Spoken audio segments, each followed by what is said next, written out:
as fully fledged police officers. Being a police officer is not just a job. It's a noble calling, a profession. It requires strength, bravery, and resilience, but also demands humility, compassion, and a sense of duty to the people you serve.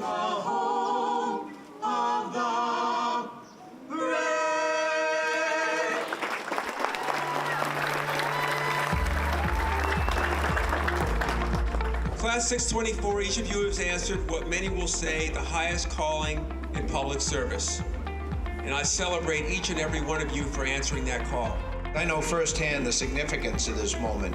Over 43 years ago, I stood in the very place that you stand today, ready to take my first steps as a police officer. Looking back, it seems like yesterday in so many ways. The memories are still vivid from that day. The relationships are still very much intact with many of my classmates that day. The best officer in physical training is Officer Tyler Washington.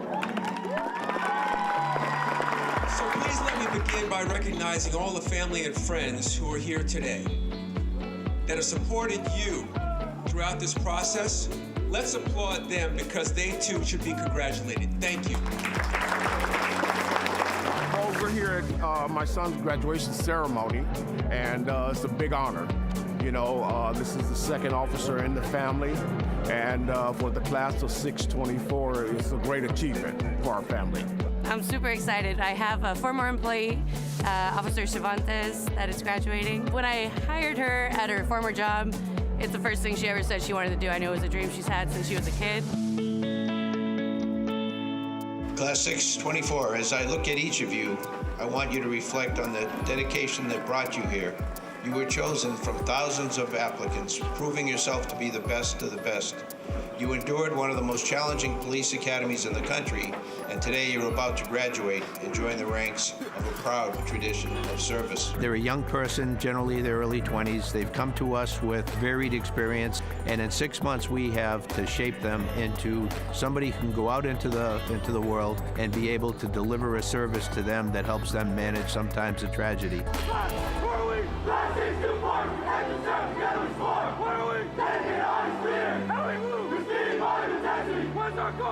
You've made it through the academy with grit, heart, and resilience, and you're going to need those qualities throughout the rest of your career. So our hopes is they leave here competent, but that they have compassion and that they maintain that character throughout their career. Our level of accountability is very high. We're going to maintain that level because the public deserves nothing less. As you stand here today ready to receive your badge and move on into the great future that awaits you, I want you to reflect on what that badge represents. This is a very honorable career. It takes a lot of heart, a lot of passion, and if you love what you're doing, it's not going to feel like work. You're going to do what's right for the community. I just want to say go Class 624. We're proud of you. The hottest part of Los Angeles is taking steps to stay cool and beautiful. The community of the West San Fernando Valley got together to learn how keeping cool could be all about putting down roots.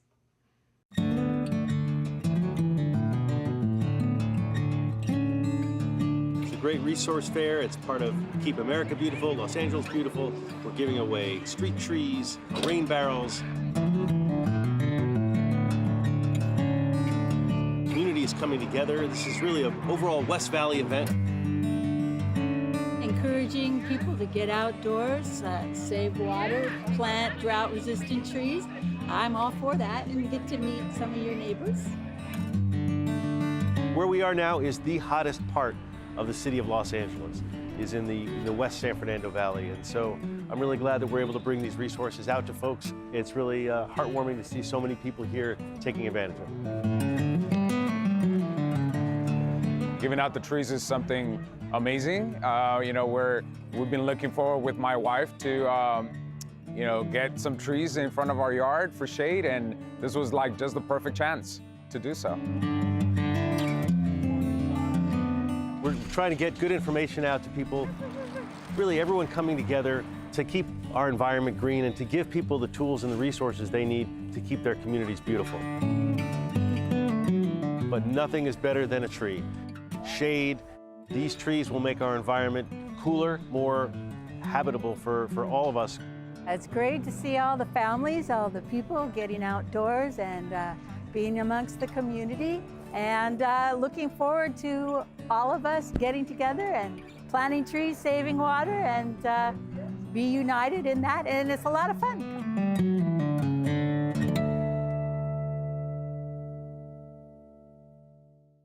From a temporary space to a permanent home, the WorkSource Center in Watts now has a place to call its own.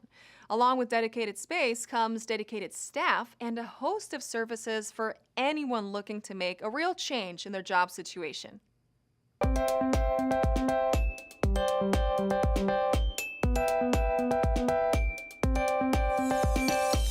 It is a great honor and privilege to welcome you all to the grand opening of the Housing Authority of the City of Los Angeles, Watts Los Angeles WorkSource Center. It's an amazing feeling to have our grand opening for the Watts Los Angeles WorkSource Center. We had temporary space, but now we have our permanent home here at 2212 East Imperial Highway, Los Angeles 90059. HACLA has been invested in being the only public housing agency operating a WorkSource Center in this community for over 30 years. And I'm confident that with this new facility, that the HACLA team will provide the same level of commitment with the installation of this WorkSource Center. As a WorkSource Center, we work with any client that wants to walk in the door that's looking for a job. We assess what their needs are to really help them establish themselves in the career that they want. I went to a lot of different programs that has job seminars, and never once have I received a job. But my first day of coming to this WorkSource Center, the staff here was amazing. I ended up working the same day. When I first entered this program, I was looking for a way to gain professional experience, to build my administrative skills, and to open doors to new possibilities. This program helped me a lot because it gave me really good mentorship. I learned a lot from the office experience, and I got a better paying position and a bigger rank thanks to this organization. We know that these high demand jobs going for the 21st century require significant skill upskilling. And we're here to make sure that those individuals in our communities have access to those training facilities at no cost. We're able to expand on the resources that we offer and provide for our participants. We're able to have a bigger training room, bigger computer lab room. We have a business source center. So it's a large space, but it's community space. All Angelenos are entitled to and deserve opportunities to live to their own full potential. We also work with our local business source center, so we may have people walking in the door who are interested in starting their own business. That doesn't stop them from working with us. We are more than happy to help them become entrepreneurs. So I would say every Angeleno who's looking for a job, thinking about changing careers, wondering if they can get some additional training, the WorkSource Centers are here for you, and we welcome you. And we must remember that, and this is a day to celebrate, it's a day to recognize, and it's a day to embrace one another.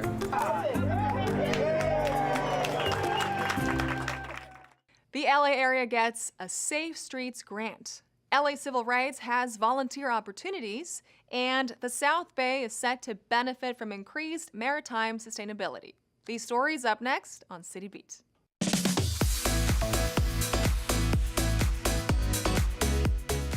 The Los Angeles area has received $6 million from the U.S. Department of Transportation ahead of upcoming national and international sporting events. According to the Southern California Association of Governments, an influx of over 5 million travelers are expected in the LA area over the next 4 years. The money will be used to enhance walkways, bike lanes, and public transportation, as well as to improve and reconfigure high-traffic streets. The Southern California Association of Governments is partnering with LA's Department of Transportation to make transportation to and from these large events safer and more accessible for everyone. For more information, visit the News and Events section at scag.ca.gov.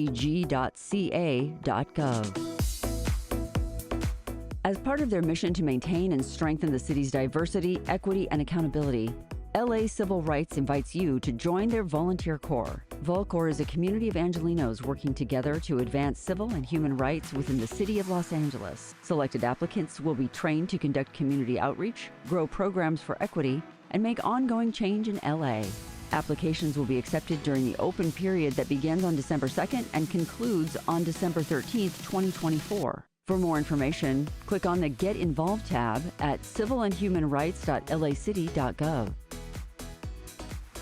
The Port of Los Angeles has partnered with the University of California, Los Angeles, UCLA, to build on sustainable operations and increase the well-being of local communities.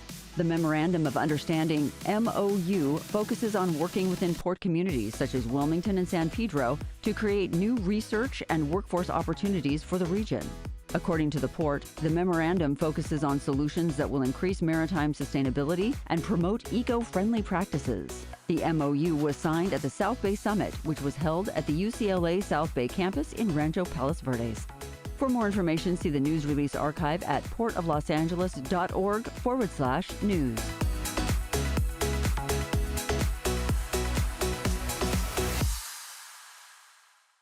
We're taking the reins and heading out to the ranch, to the Department of Recreation and Parks Stetson Ranch. This popular spot for horse riding proved to be the perfect place to celebrate LA's equestrian community.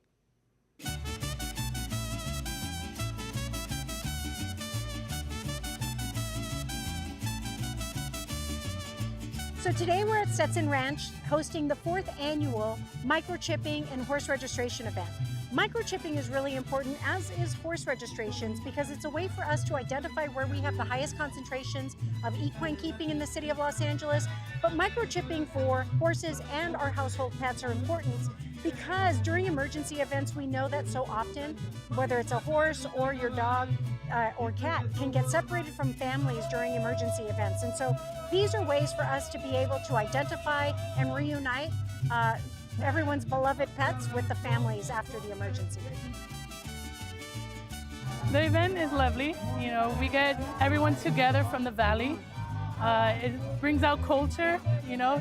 We have live music, there's folklorico, there's horses, you know. I think it's wonderful and it's a good experience for the dogs. You know, your dog is like a family member, you know. I would be sad if I wouldn't be able to find them without the microchip.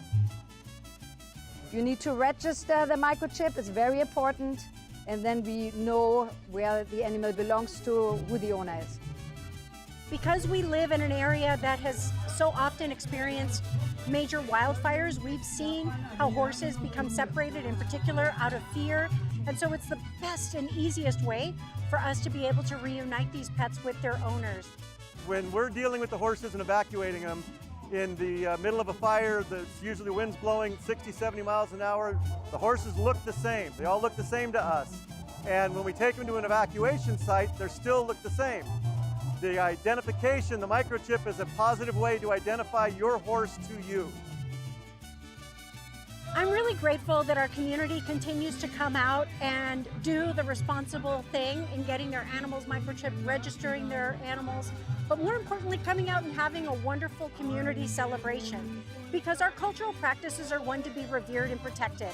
And I think it's really important that we show how diverse our city is through cultural events like this. Every year it gets larger, and I'm just really grateful that the community continues to show up and be excited about having this event.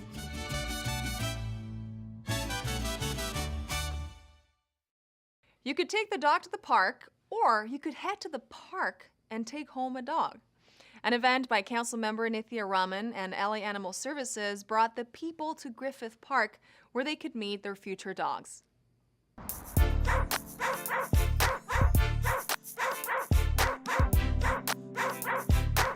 You gon' make me bring out the dog. We are here trying to ensure that dogs who are at our city's shelters and who need adoption can meet their future homes. You gon' make me bring out the dog. Where are my dogs at? There's so many great dogs out here. There's puppies, there's all age ranges. There's the senior dogs, and they really need a home. So we're an adopting family, so we definitely believe in the adopt, don't shop. We're even fostering kittens right now, so that's why we're testing out and seeing what dog would be a good fit for our family today.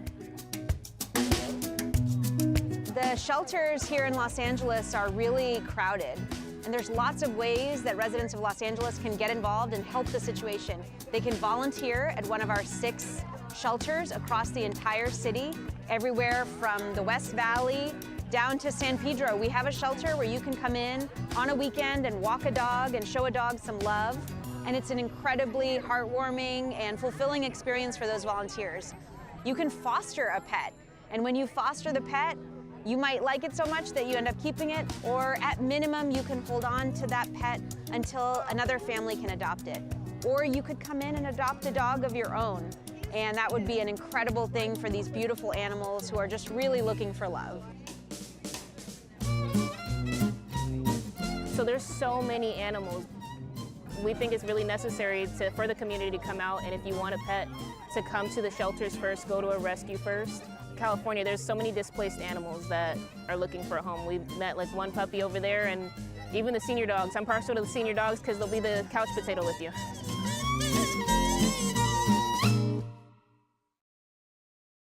It's rough for dogs in a shelter, so we hope some more four-legged friends have found a new home. When a baseball diamond was in need of more than a polish, it was a local restaurateur who pitched the idea of a cleanup to City Council. Now that the club has been hitting home runs for 20 years, the council is honoring Frank Michelli as an MVP for civic leadership.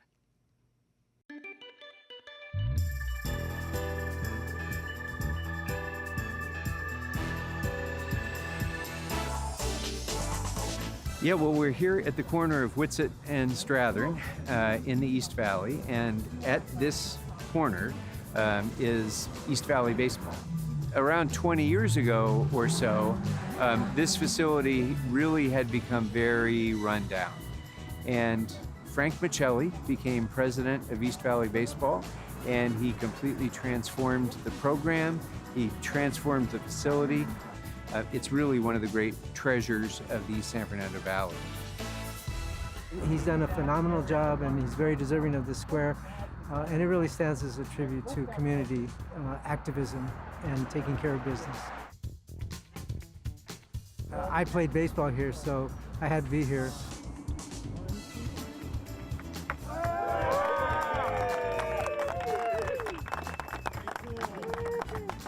I've looked at some names of other people that have squares, and yeah, there are some pretty big people. So it's very humbling that my name is now included with those other celebrities, politicians, generals, statesmen, things like that. People that do these kinds of things usually don't want awards, they don't want recognition, they just want to do what's good for the community. But it's important that they accept the awards and recognition so that other people might be inspired to do something else for their community that they're capable of. Well, when we first came up to the facility in 2004, the facility had gone fallow. It was overgrown, so a lot of time and effort has been put in to make the fields very playable.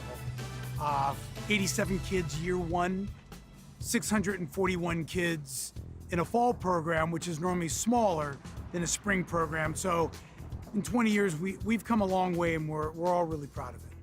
You know, there are literally thousands and thousands of kids whose lives were made better by Frank Michelli. And some of those kids may not even know that. They just came here to play baseball, and they just came here and they may not know Frank's role. Seeing that causes people to ask questions. I just hope a lot of the kids that are involved in youth sports, even if they're not athletic, that as they progress later in life, they give back.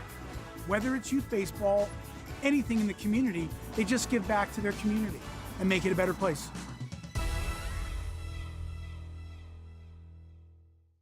Diversity is what makes our city home to many. City, religious, and community leaders came together to hear from their constituents, and they were not afraid of having some tough conversations. It was all to reaffirm rights and freedoms that we all hold dear. We're at a critical juncture where we really need to build coalitions and stand in solidarity to combat all forms of hate.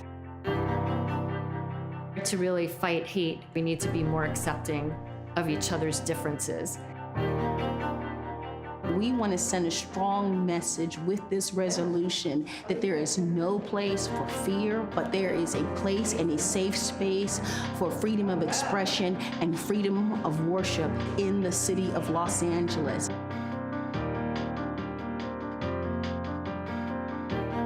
So we're in the Tom Bradley room with a great assortment of religious and community leaders to talk about the importance of human security in this time when we're facing increased uncertainty. Just affirming as a city that we value and respect the diversity of what makes Los Angeles special. We have sunshine and palm trees, but we also have hate, discrimination, and inequities. The whole idea is that we need to be able to talk about the things that are hard, that mean a lot to us.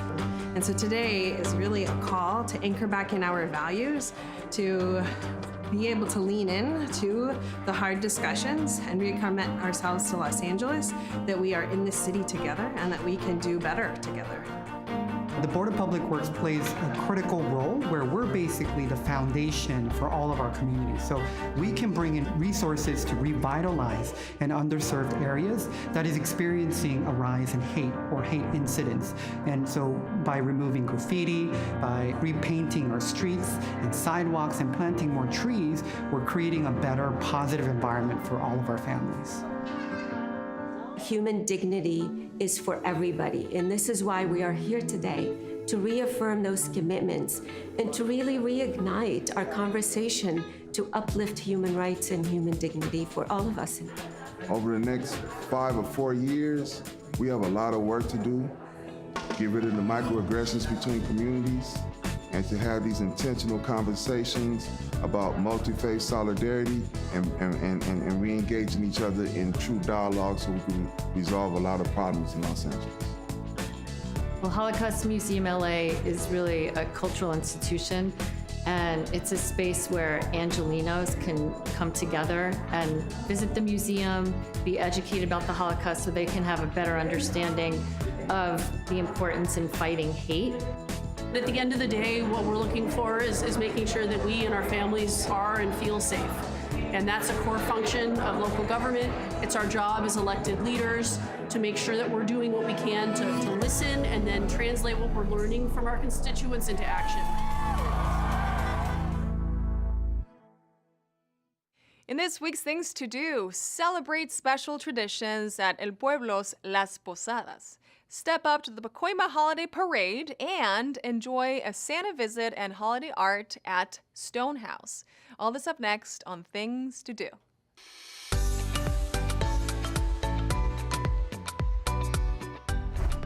Join El Pueblo at the birthplace of Los Angeles to celebrate the tradition of Las Posadas. The Olvera Street Merchants Association hosts this special Christmas tradition of a nightly procession through the streets of El Pueblo. Enjoy Christmas carols in English and Spanish as the journey to Bethlehem is depicted in the historical heart of Los Angeles. Each evening will have a children's piñata, live entertainment from Rondella del Sol, complimentary champorado and pan dulce, and the procession itself. Enjoy Las Posadas on each of 9 nights, beginning on Monday, December 16th, through Tuesday, December 24th, each night from 6:30 p.m. For more information, visit elpueblo.lacity.gov.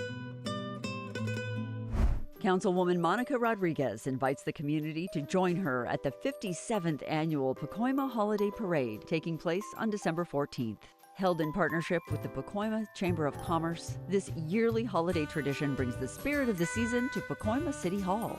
The parade is a true community celebration and features local businesses and associations, performers, equestrians, and dancers.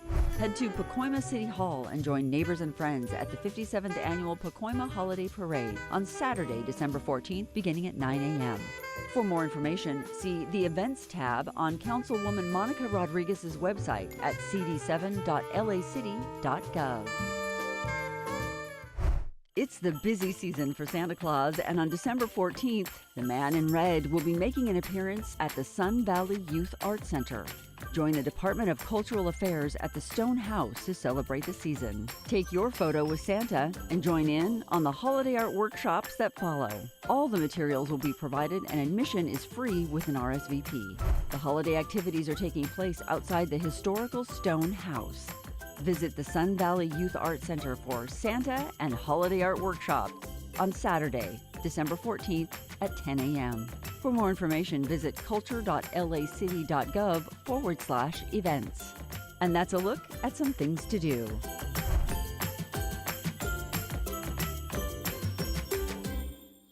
And that's all for this week. I'm Natalia Bilbao, and from all of us here at LA This Week, thank you so much for joining us. Remember that you can watch us online anytime at lacityview.org, and we're also on Instagram, Facebook, X, and YouTube. See you next time for more LA This Week.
and gentlemen, boys and girls, welcome to your regularly scheduled meeting of the Los Angeles City Council. Today is Friday, the 6th day of December in the year 2024. My name is Marquise Harris Dawson. I serve as president of this council. Public comment will be taken both in person in this chamber and via teleconference for today's meeting. Mr. Clerk, please call the roll.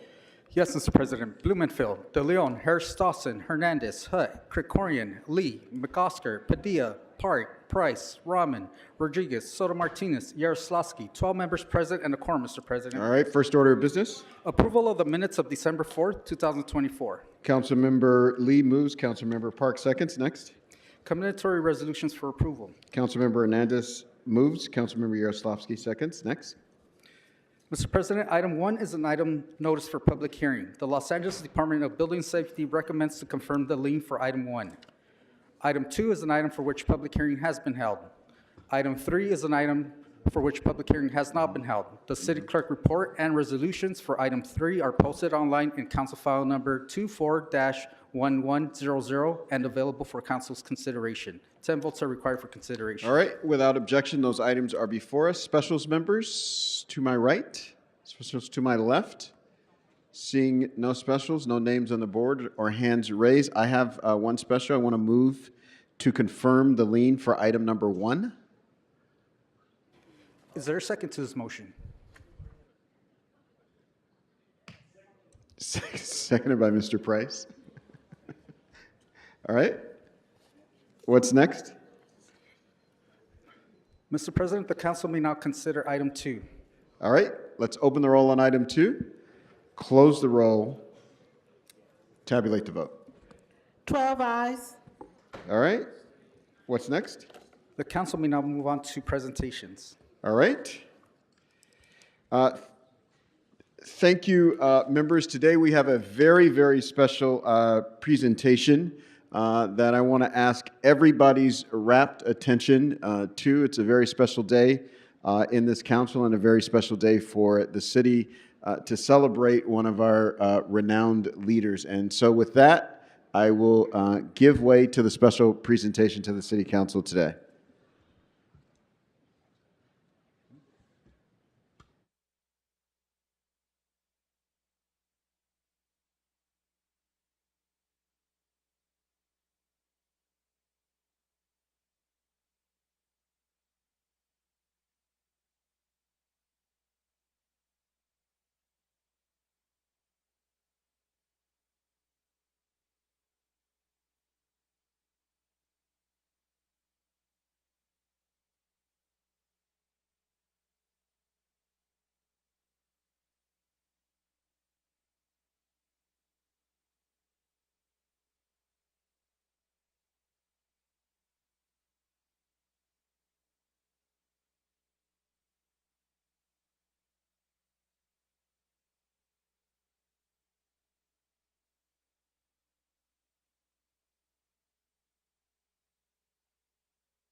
So, ladies and gentlemen, one more time for the University of Southern California Marching Band in honor of our own President Emeritus, Paul Krikorian. Now we have a video that we'll see, and we'll hear from members of the council after that.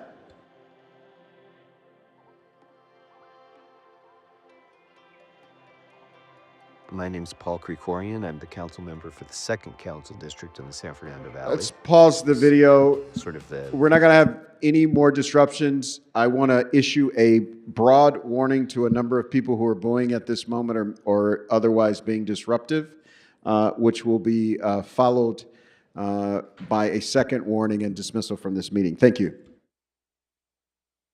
Culmination of a long journey of my family from the time that my grandfather first immigrated to this country over 100 years ago. So from that beginning to then growing up with my dad, a guy who was passionate about Los Angeles, really cared about this city very deeply and commented every time we drove down the Harbor Freeway when he'd point at City Hall and say, "Look at my City Hall."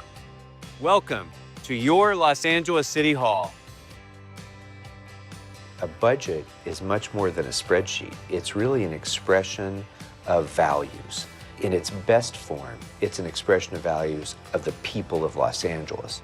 I didn't ask to be the budget chair, and it wasn't necessarily the job that I most wanted to do in the council because we were looking at pretty daunting budget times at the time. We were facing over $1 billion deficit for this year. We erased that $1 billion deficit. This is the most important work that we have because everything that we do as a city is touched by our budget. We're making substantial investments in the things that people need the most.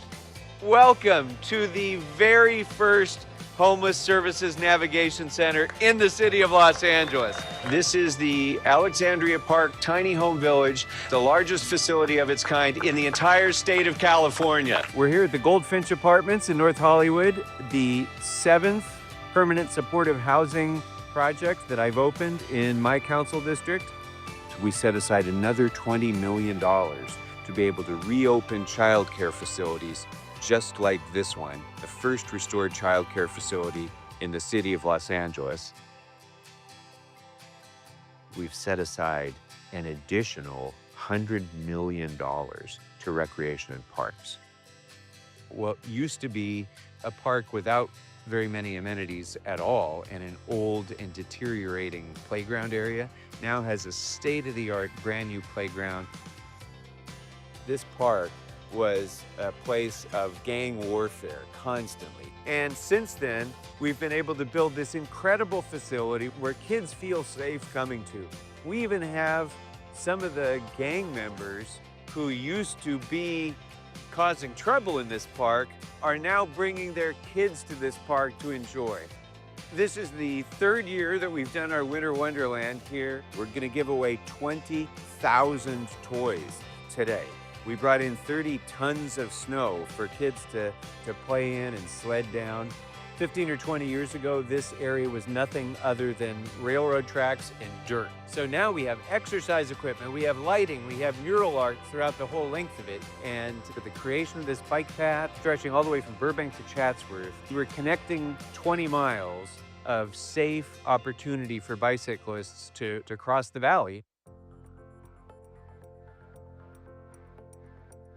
The San Fernando Valley was, if you'll excuse the expression, left at the station. Now we see lots of progress being made on major investments, including the East San Fernando Valley Light Rail Line. We're now engaged in the largest investment in transportation infrastructure in the nation. One of the big projects that's upcoming will be our District NoHo project, a development that'll happen right on the metro portal for the North Hollywood station. It's over $1 billion of investment in the community, creating over 1,300 units of housing and retail and entertainment, 300 units of affordable housing right on top of the transit station.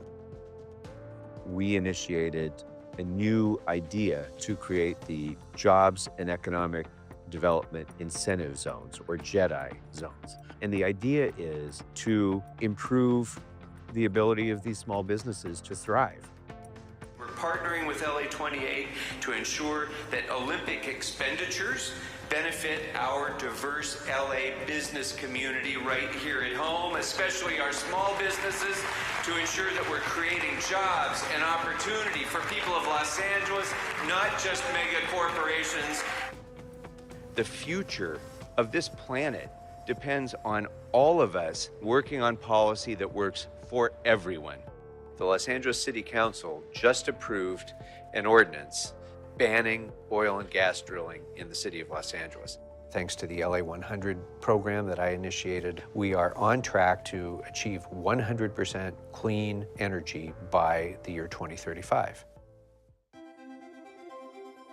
13 votes for Councilmember Paul Krikorian. Congratulations, and I gratefully yield the floor back to you.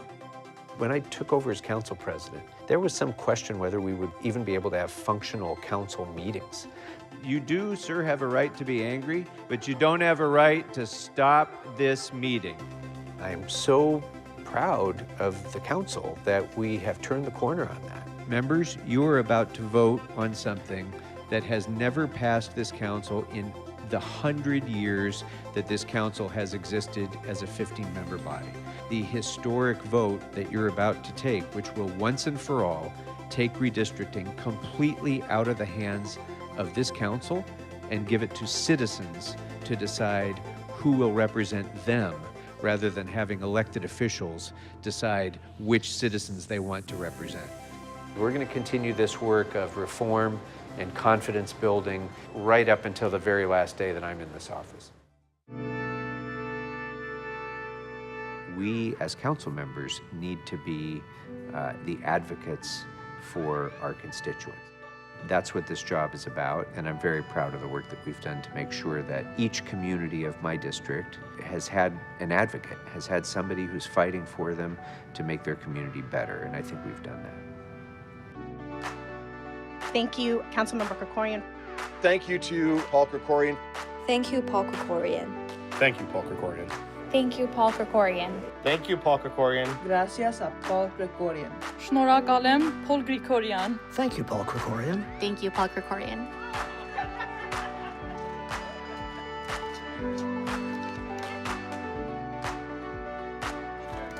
Thank you, Paul Krikorian. Thank you, Paul Krikorian. Thank you, Paul Krikorian.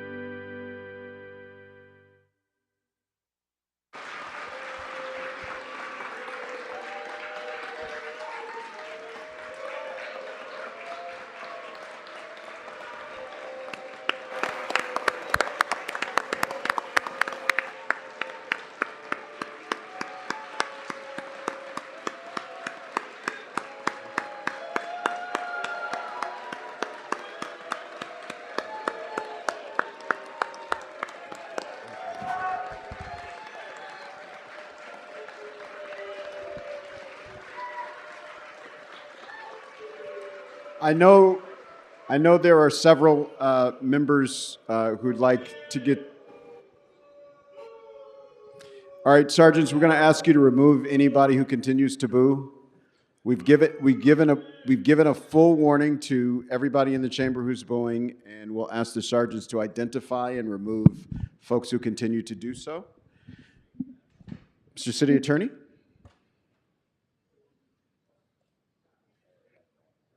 Okay. All right.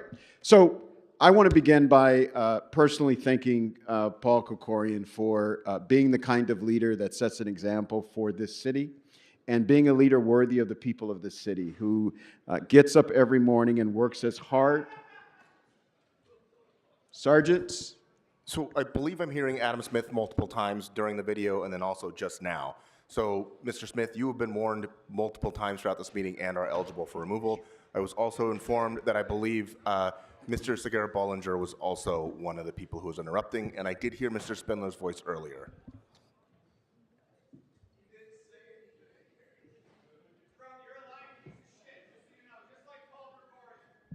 Mr. Smith, you're removed from this meeting.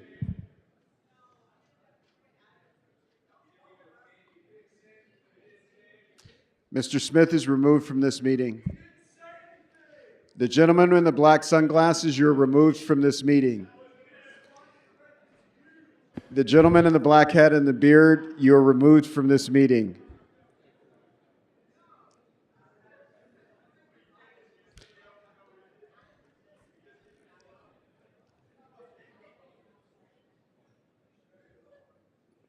Gentleman in the sunglasses, Mr. Smith, the gentleman in the black hat.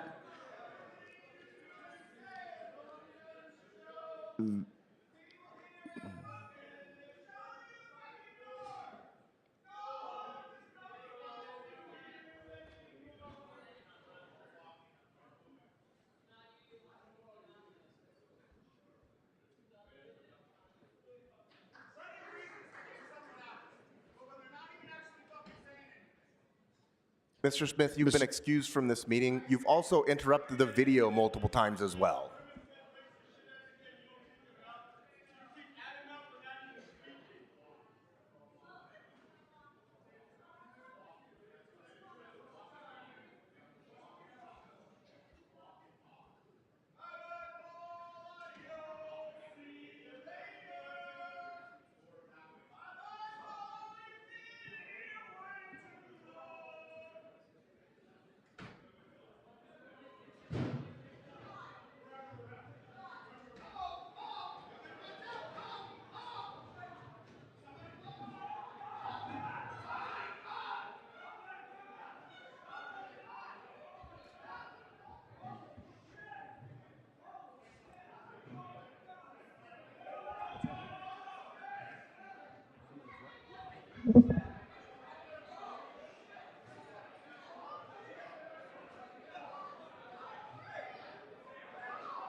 Yeah.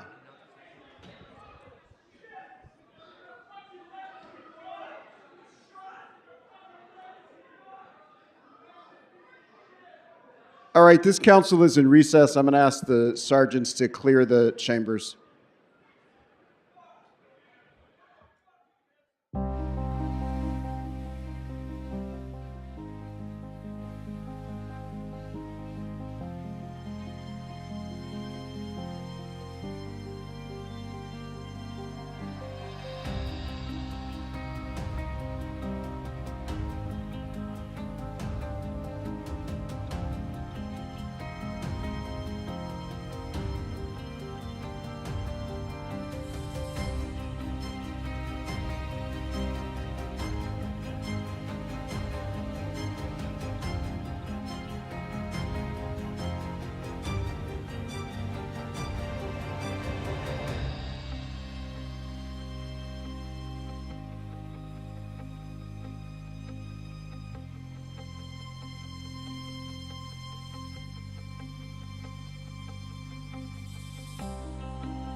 thank our officers for facilitating the circumstance that we had, and thank everybody who's letting us have an even longer party for our own.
All right, we're back in session. I'll ask the clerk to call the roll to formally bring us back to order.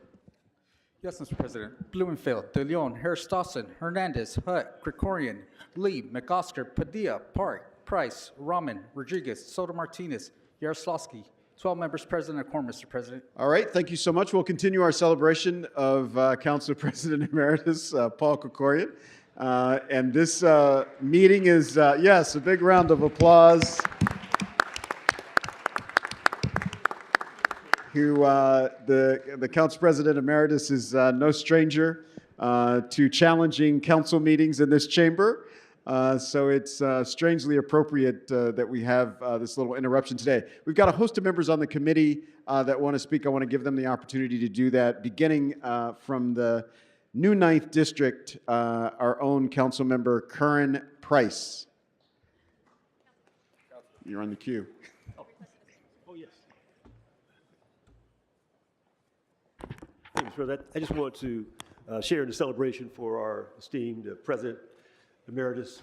As I mentioned last night, Paul, at that celebration, we've had a chance to celebrate both in the legislature and certainly here on the City Council. And as always, appreciate your leadership, your courageousness, and your stick-to-itiveness. You certainly were the right person for budget chair, for the good reasons and bad reasons. So I know, as we heard earlier, that the USC Marching Band is here celebrating you. We know that you're a fan of USC. And quite frankly, USC is a friend of yours as well. And on behalf of the students at SC, of faculty, friends that are here with us today, we want to present you with a basketball ball from the USC basketball, women's basketball team.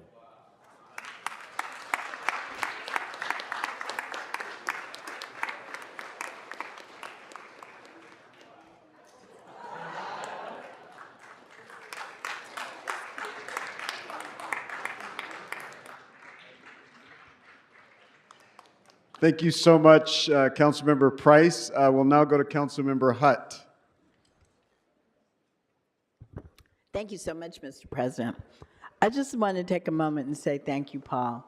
We had some very trying times, and you really knew how to lead us. You led the ship without worry. I say you're Batman because you came in and with your cape and you saved Gotham.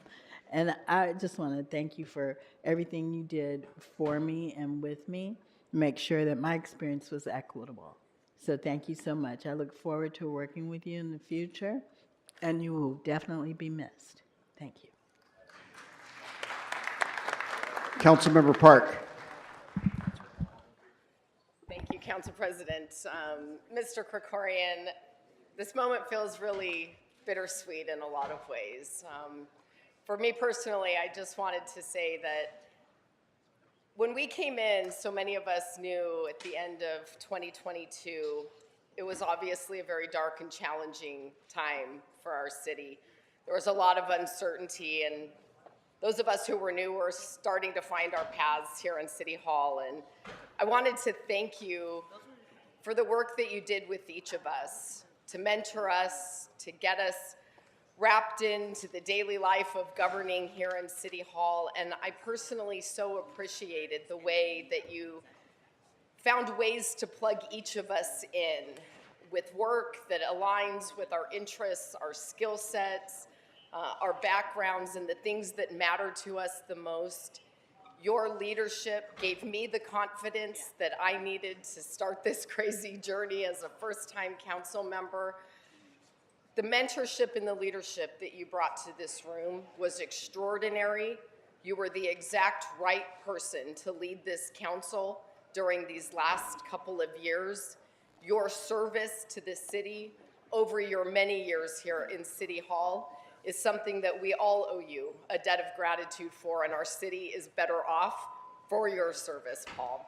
I'm also, as chair of our Olympics committee, incredibly grateful and excited that you're going to be around and on deck, and I look forward to our continued friendship and partnership.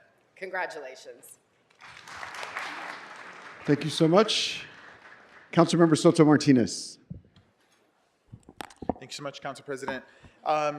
I just want to say, Councilmember Krikorian, just for everything that you did for especially the freshman class coming in. You know, we're not going to rehash history, but we know it was a very difficult time. And I think the thing that I will always think about is that your steady hand, your mentorship, the way we communicated and committed to getting ourselves out of this, I think was super important. And it was, you were the correct skipper that we needed at that time. And so I want to give you a gift as well. And it's a Tommy Lasorda bobblehead because, just like the Dodgers needed the right skipper to win the championship, you were the right skipper for us at the time. So this is for you. Thank you.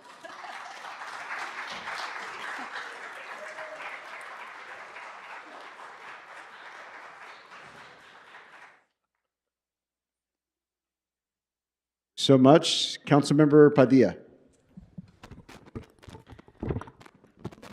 Councilmember Krikorian, I think you know how sad and how unreal it's going to be for me to be on council and not have you here. I know that my council members have all talked about what sort of colleague you are, and I second those emotions. But what I would say too is, as someone who's your neighbor and someone who you represent the region that I grew up in when I was much younger, I want to thank you for just being a great council member. I want to say it from the perspective of someone that is, a constituent and a neighbor, because that district has transformed since you got there. Seeing all of those images of the parks and how much you've cleaned them and how much you've added on to the green space, it's a big deal, and it's something that I aspire to do myself.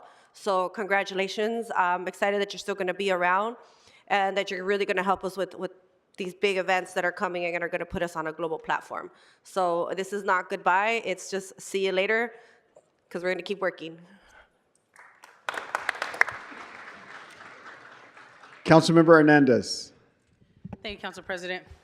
Council President Krikorian, even before the tapes, I think folks were really scared about what the city was going to look like with this new freshman class.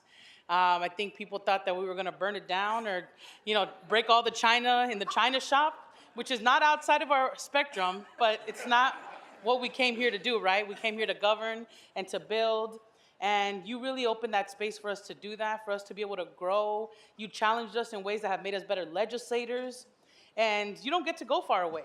So don't feel like you get out of this place, because in the next role that you're going to be taking, you're going to be helping elevate our city and continuing to elevate our city. So that's what brings me a lot of hope and relief to know that we can still lean on you, because history repeats itself.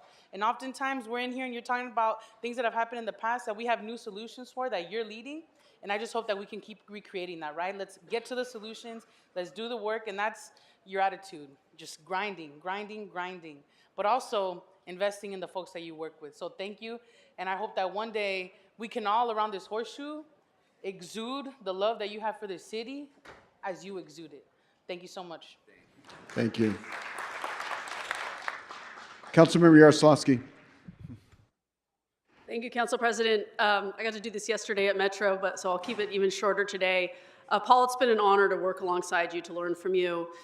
Many of us came in together in very challenging times, and you were a shepherd, you were the skipper. There were a lot of things we could call you, but you were always the adult in the room, and you always made time for us. And we learned from you through the way you navigated really complex challenges. You always sought to find that middle ground, to bring us all along, to make us all look good, even if we weren't doing so great. You really brought out the best in all of us, and you led with heart and with clarity and intelligence. And I've learned so much from you, and I'm thrilled and grateful that you're not going very far away. So congratulations to you on your time here, your time before in the legislature, and thrilled that you're going to be taking on this new role, which we so desperately need. So thank you.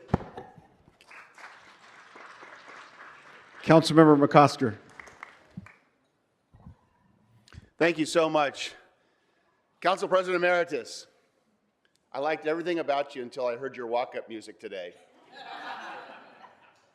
I want to thank you for the strength and the grace and the dignity and the professionalism you've brought to this job, but certainly as the freshmen came aboard that you brought to the city. It was often quiet, sometimes it wasn't quiet, but it was strong. And so we appreciate you.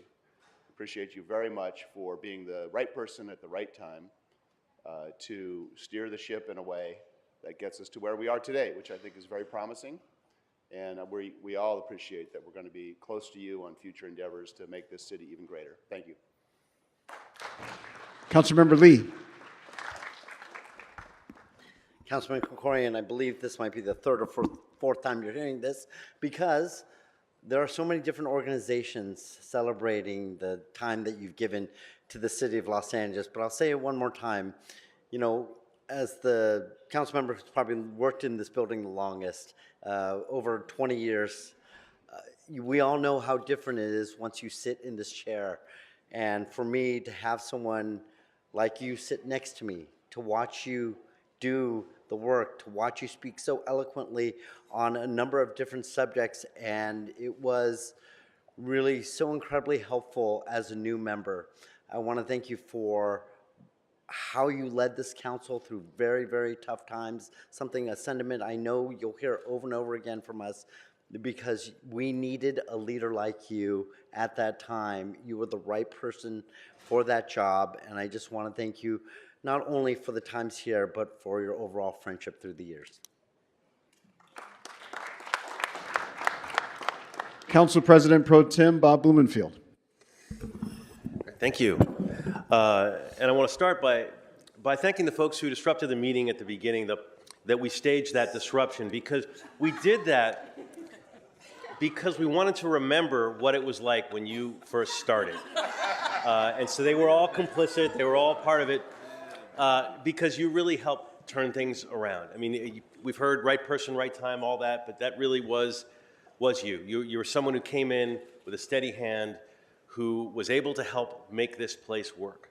And you and I we go back a long ways. I mean, I don't know if longer than anyone here, but a long time. We served together in the legislature, working on film tax credits and all sorts of other things.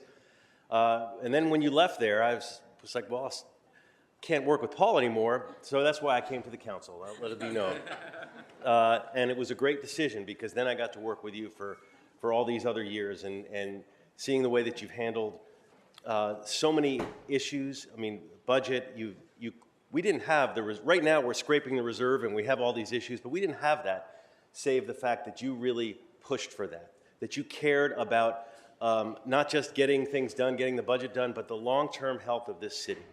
That's one thing I've always admired about you, is you look at the big picture and at real solutions. So I'm very grateful for that. We've been through a lot. We went to Armenia together, went to Artsakh. We're declared persona non gratas together by the Azerbaijan government for going to Artsakh, and it's just so much. And we could say, I could go on for a long time, but I mean, budget-wise, we all know that no one eats Cool Ranch Doritos with the precision that you do. And that was we always knew when things are getting tough, the Doritos would come out. And toward that end, since I saw a few people use props from the entire council, we wanted to present you with a party-sized bag of Cool Ranch Doritos. Thank you. That's not a party, that's lunch. That's lunch, but in all seriousness, you have been a great friend, a great partner. You've made this city better. You have left your mark, and that mark continues, and you will continue in an Olympic-sized way of doing great things. So thank you, Paul. Thank you so much, members, and thank you to the staff of CD2 and the Krikorian family who's with us today, who helped us put together this celebration and the great film that you saw that covered some of your body of work, the body of work that you have here in this as a member of the City Council and leader of the council and leader of the Budget Committee. But I also remind everybody, all of my colleagues and myself, you have an entirely separate body of work in the state of California that you've done, and it's something that we can all use as an example for the difference we can make as leaders in our city. And you go from this to helping lead the city in what I will believe some of the finest moments in our history as we host some of the world's biggest events. Having you at the helm providing leadership to this city is something that we're all excited about. And there's a body of work to show us that it's going to be done well, done in order, and done to the highest standards that is consistent with the people of this city. So I want to ask you to come back and take this seat that you sat in such a critical time in this history. And I'm going to present you with some gifts as well.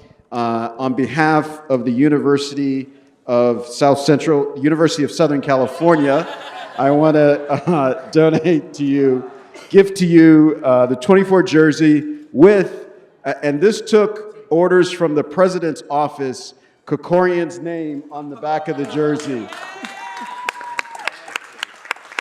And from the Los Angeles Dodgers, for the 26th president of the Los Angeles City Council, a Dodgers jersey in the number of 26.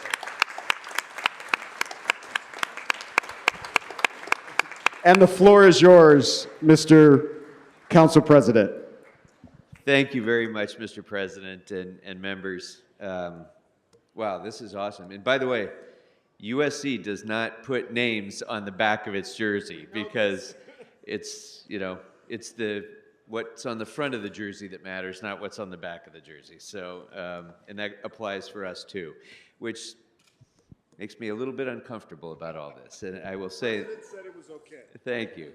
Well, I mean about all of this, because I got to tell you, after I've literally been an elected official now for 21 years in one capacity or another, and maybe for the first time in that 21 years, I'm almost speechless by all this. So, thank you, but only almost speechless, not quite speechless.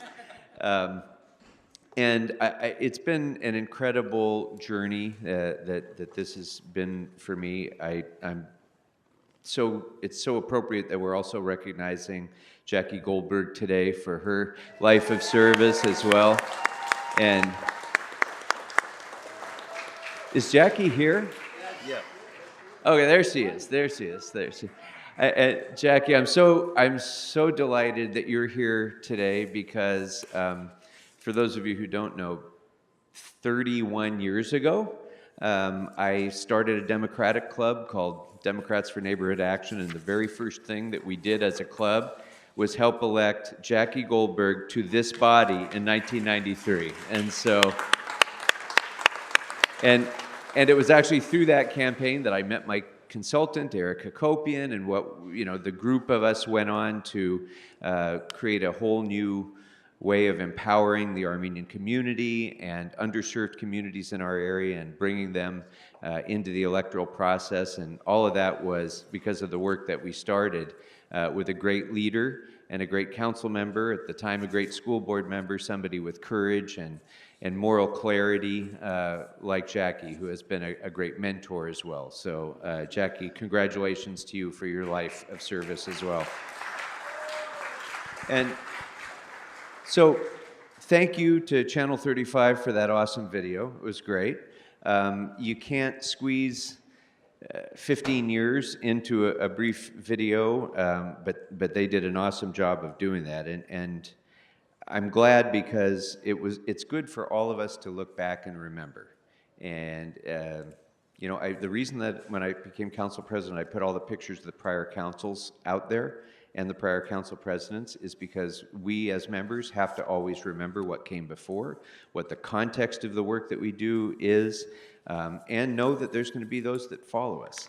So when I started here under Mayor Villaraigosa, I should say alongside Mayor Villaraigosa, this city, as Mr. Blumenfield talked about, was in a mess financially. We were facing a $1 billion deficit. We were furloughing employees. It was the middle of the worst financial crisis that the city had ever seen since the Great Depression. And then, we worked our way through that. And then things were getting better, and then COVID hit, and the great economic calamity that came with that. We were hit with all sorts of social division and the kind of, conflict and anger that we even witnessed a little of this morning. And then we welcomed 6 brand new members into this council chambers. And through all of that, I'm really proud that this council has turned the page for this city from really difficult times to very promising times now. And so I'm proud of all of the work that you've all done, and I'm really excited to watch your future as a civilian, watching and cheering you on from out there. So I just want to take a minute to thank a few of the people who've been responsible for that incredible turning of the page and the incredible progress that we've seen. Starting with, the tens of thousands of employees of this city in every department who wake up every morning without enough resources, without enough help, without enough material, and somehow they manage to make our city better each and every day.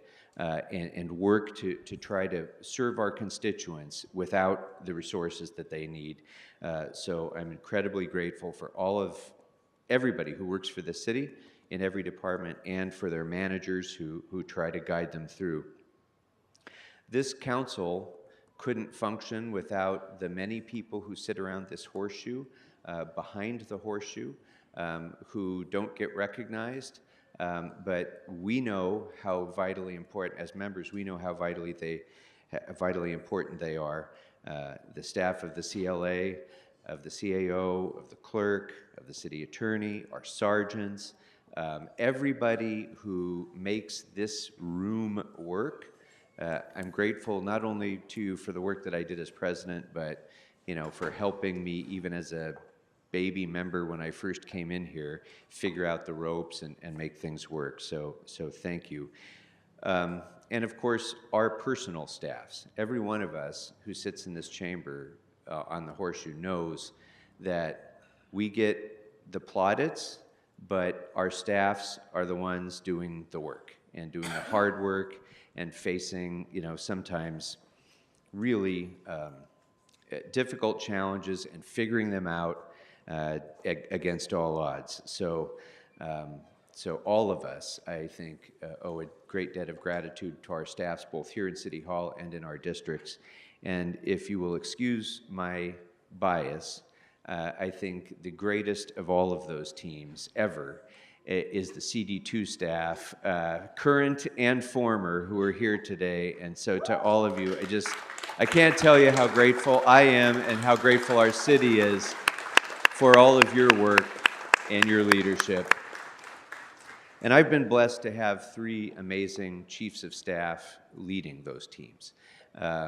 Starting with your future colleague, Adrian Nazarian, who helped guide my path from the state legislature here, and he will be joining you soon, followed by Irina Brunosian, who joined me when he was 17 years old, going and knocking on doors and registering voters before he was old enough to vote himself, and then moving from that up through leading Mayor Villaraigosa's campaign and taking over as my chief.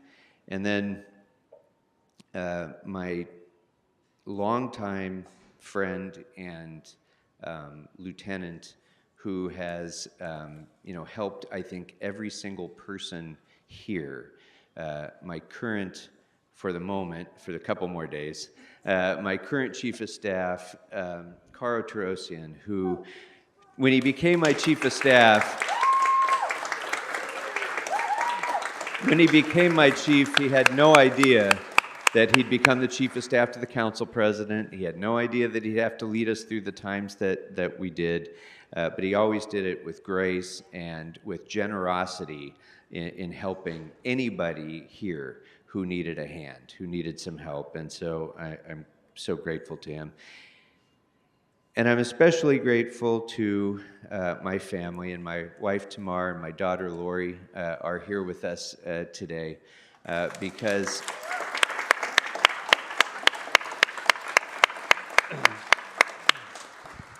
we all know how much our families have to give up to allow us to do this work. And so some of you who are new got a crash course in that, knowing how much time this takes away from your loved ones, from your family, from things that you would rather be doing personally. Well, you know, my wife has dealt with that now for about a quarter of a century through difficult campaigns, through difficult days where, you know, we see the sort of thing that we saw today, and it's harder on families than it is on us.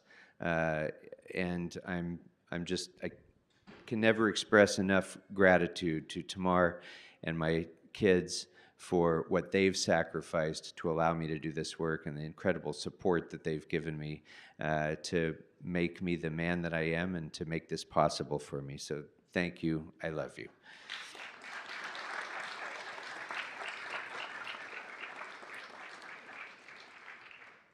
Members, you all know that I love this institution a lot. And I've been so privileged to serve with, 30-some council members, 3 mayors, and especially all of you. This has been just the most, the greatest honor I could ever imagine having was to be your colleague.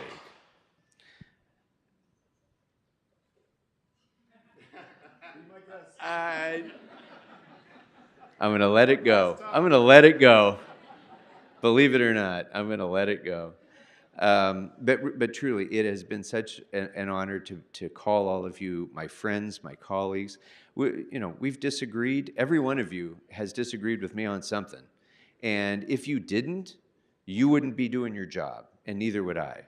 And so as I leave here, none of you needs my advice. You're all, you've all been elected because of your skills and judgment, and you don't need any advice from me. But the one thought I would leave with you is that it's okay. It's okay when we have disagreement. It's okay when we, debate one another. Just remember that we're all doing that on behalf of what we think is best for our constituents and for this city, and be collegial about it. And if we do that, this institution will continue to advance forward and make our city proud.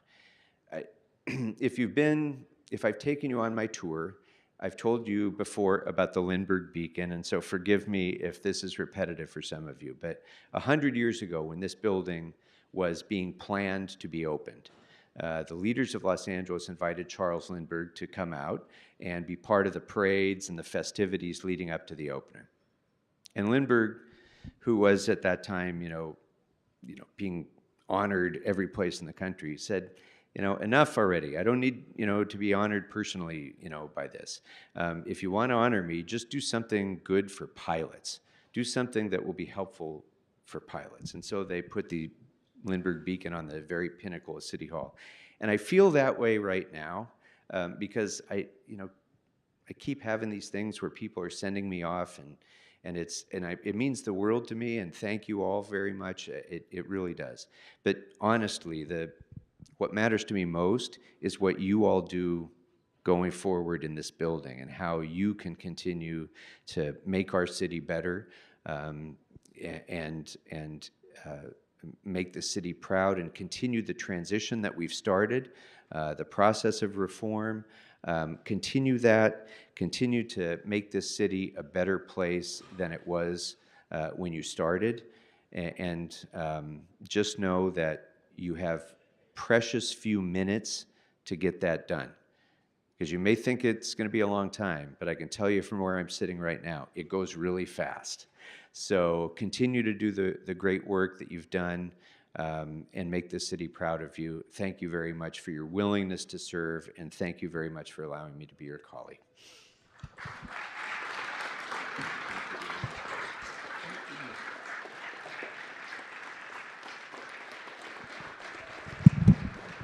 Thank you. This is awesome.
All right.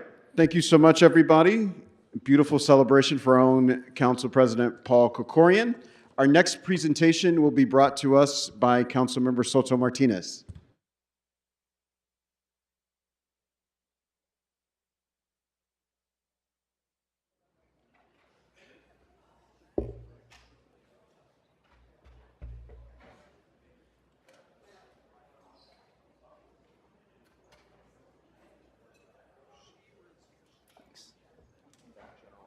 Yep.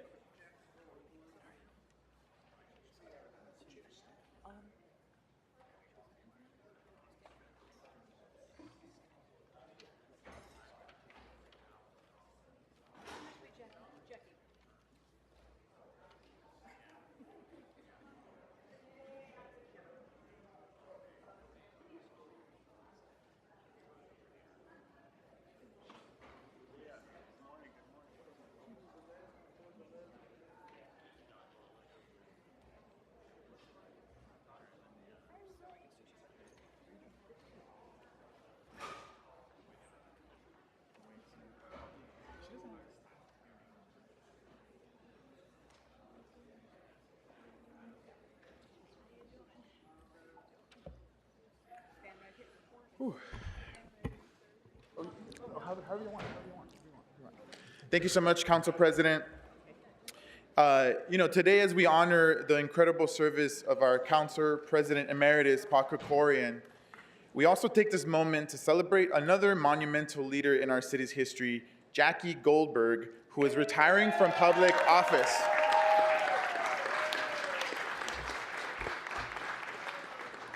For more than 6 decades, Jackie Goldberg has served this city in so many ways. Her activism started in 1961, more than 2 decades before I was even born, when she was a student leader in the Women's Strike for Peace, standing against nuclear testing that contaminated our environment. She then quickly became a leader in the free speech movement in Berkeley, advocating for peace in Vietnam and racial desegregation, which were the 2 hot topics of that decade.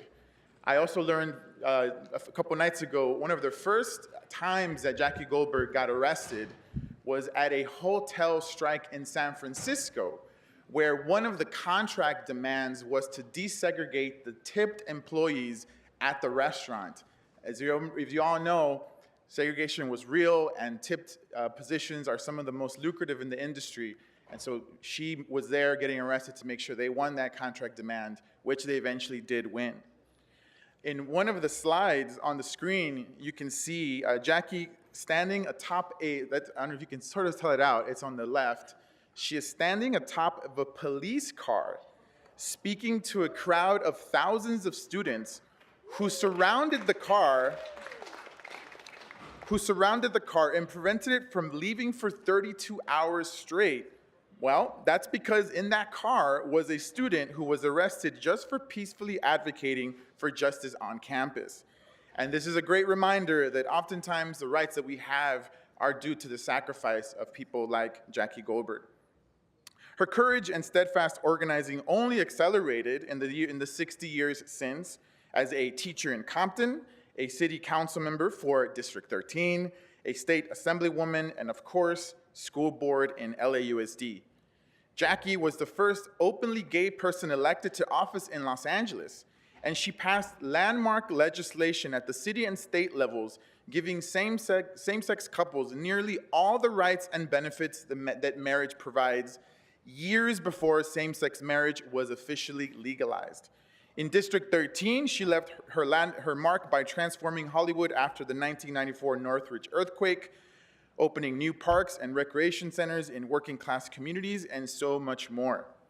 But in my opinion, her strongest legacy here in Los Angeles was passing the original living wage ordinance against fierce corporate opposition. That effort took years of hard work and organizing, and it would not have been possible without an organization that was very new at the time, which is now called the Los Angeles Alliance for a New Economy, also known as LANE. So to speak a bit more about Jackie Goldberg's incredible legacy uplifting working Angelenos, I'm proud to welcome the co-founder of LANE and current executive director of Jobs to Move America, Madeline Janis.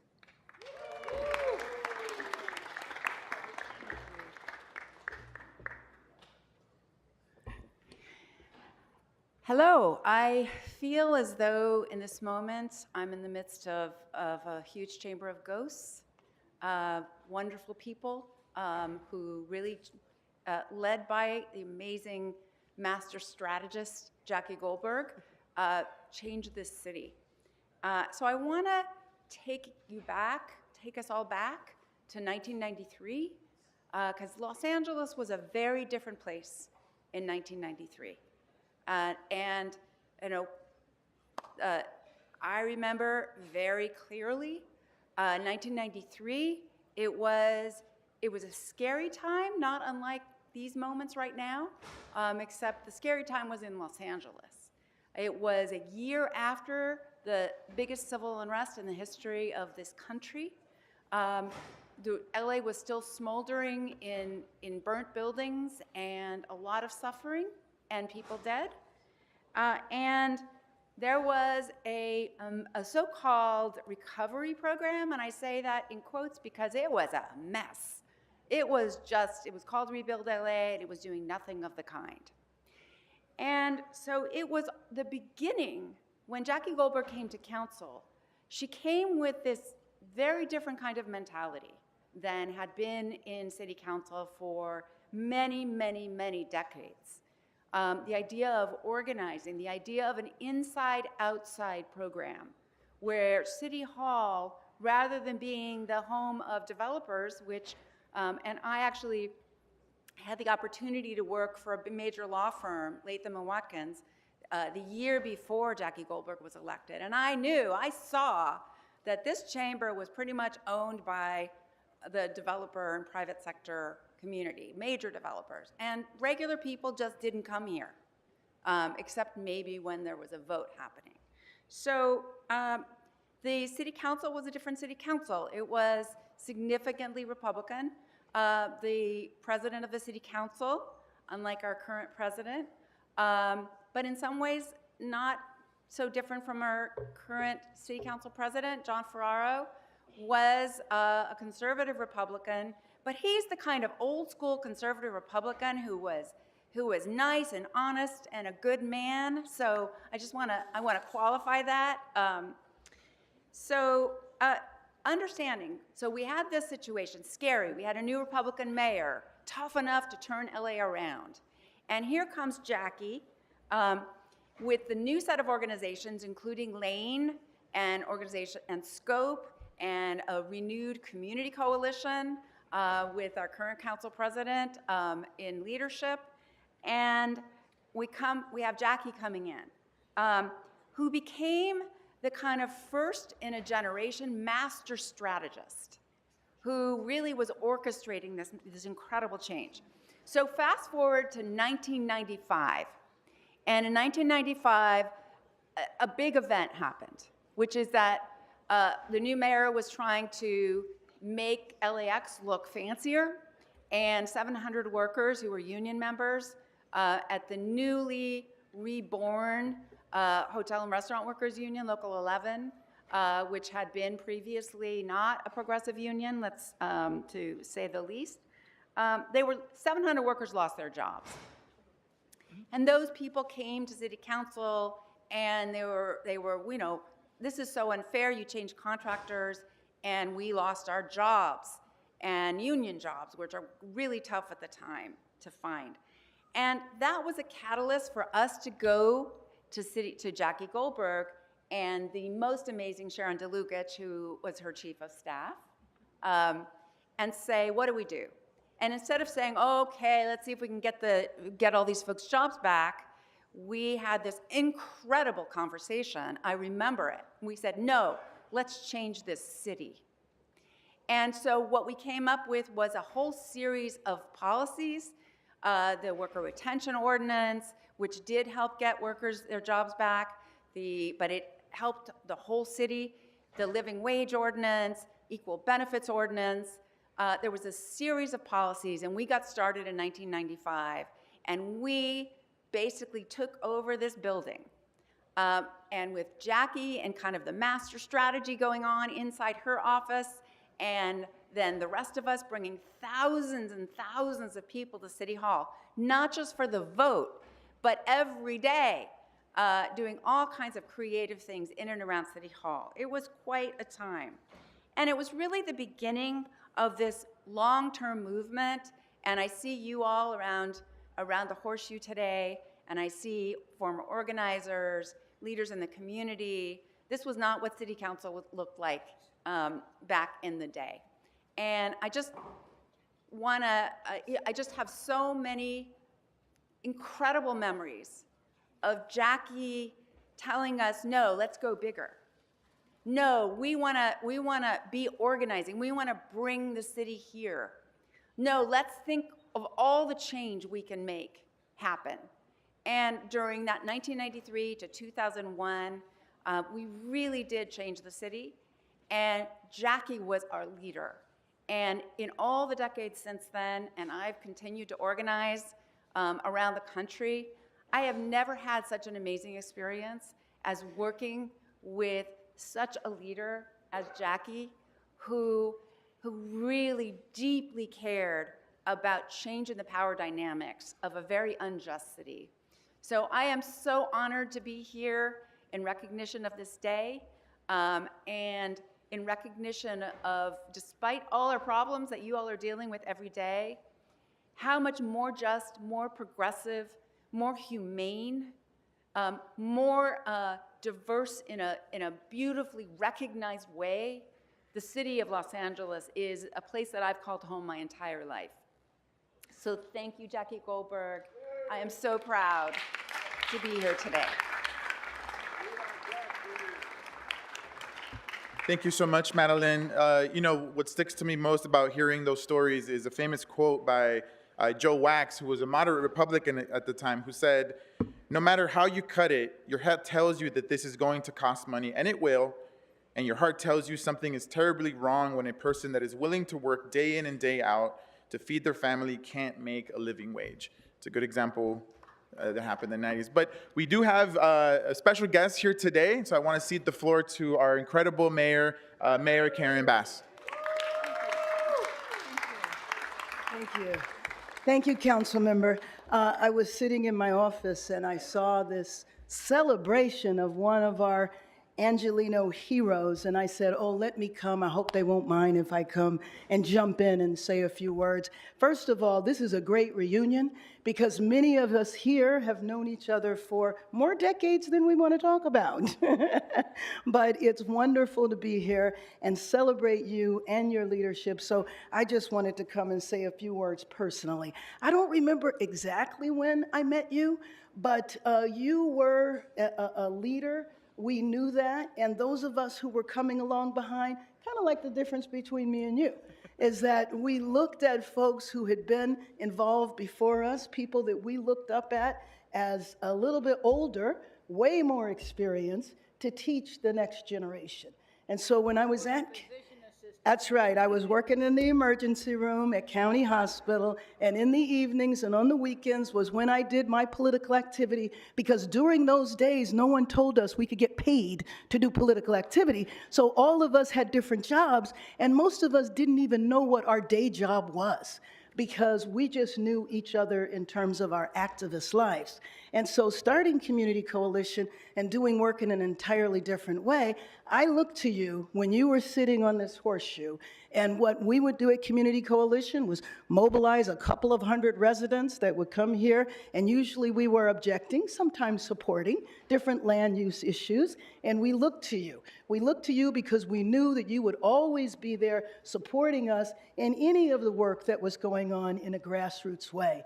And so you were the leader then, and then you went up to Sacramento. And I know when I was approached about I should run for the state assembly, and that was Miguel Contreras, by the way, who proposed that. I went to the county fed to hit him up for our annual gala, and he hit me up about the 47th district, and I called you up and I said, why on earth would I want to go to Sacramento? Why would I want to go up there? And you said you had a sober talk with me, And you basically said, you know, all of those issues that you're working on in the community, you can actually get involved in those issues in the legislature. But you also told me this important lesson. You said, Karen, it's not always about what you're going to come here and do and support. Sometimes the role of being in the legislature is to stop bad things from happening. I don't know if you remember that conversation.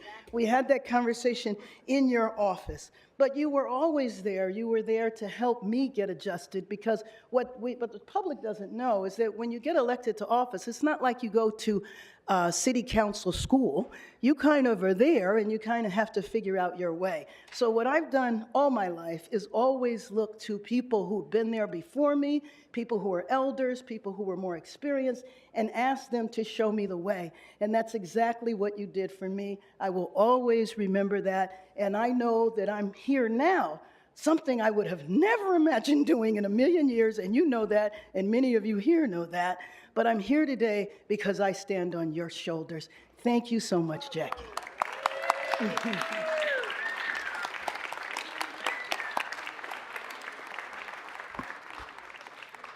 Thank you so much, Madam Mayor, for those wonderful words and inspiring lessons that Jackie was able to give to you and to everyone. And next up, I'd like to bring up someone who has been with Jackie just about every step of the way since 1993, her Chief of Staff, Sharon DeLugich. Thank you. Thank you so much. I just want to take a minute and ask everybody who's able, if you're Jackie's family, please stand and stay standing if you're able. If you are former staff of Jackie Goldberg, please stand and stay standing. If you are current staff of Jackie Goldberg, stand up and stay standing. If you have worked on any of Jackie's campaigns, stand up and stay standing. If you are reporters who covered Jackie Goldberg over the years, stand up and stay standing. And other admirers, and I think that includes pretty much everybody else. So, well, I've not.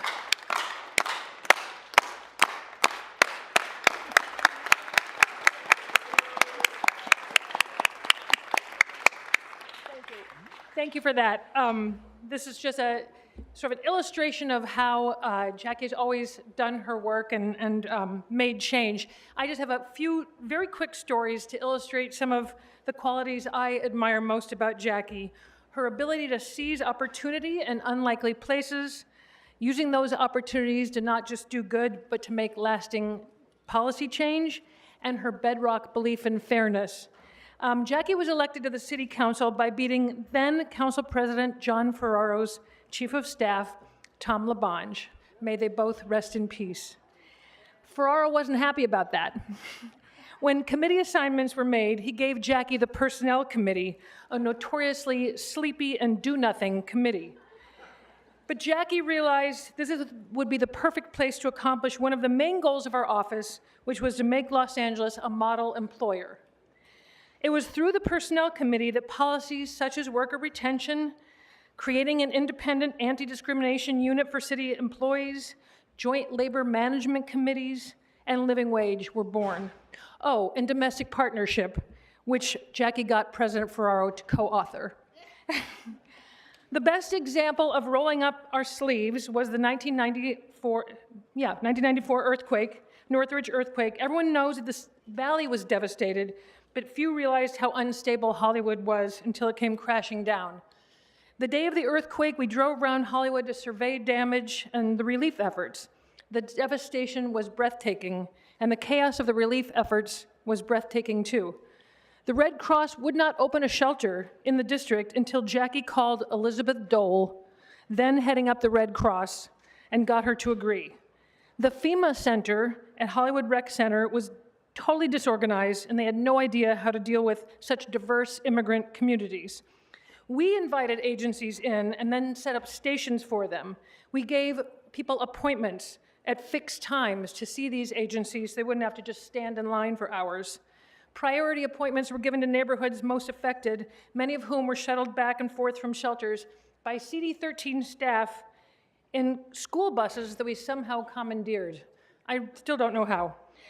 City staff rose to the occasion, and Jackie got Mayor Reardon to admit that they'd done a kick-ass job and maybe cutting city jobs was not such a good idea.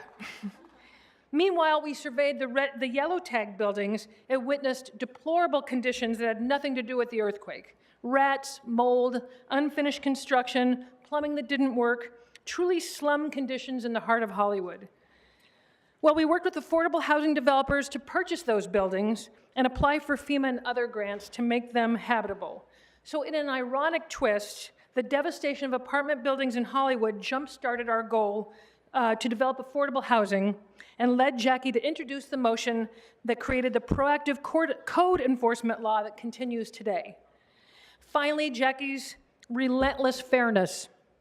In April 2000, Jackie was invited to participate in a Justice for Janitors march in Westwood and to get arrested as part of an elected official's day of protest.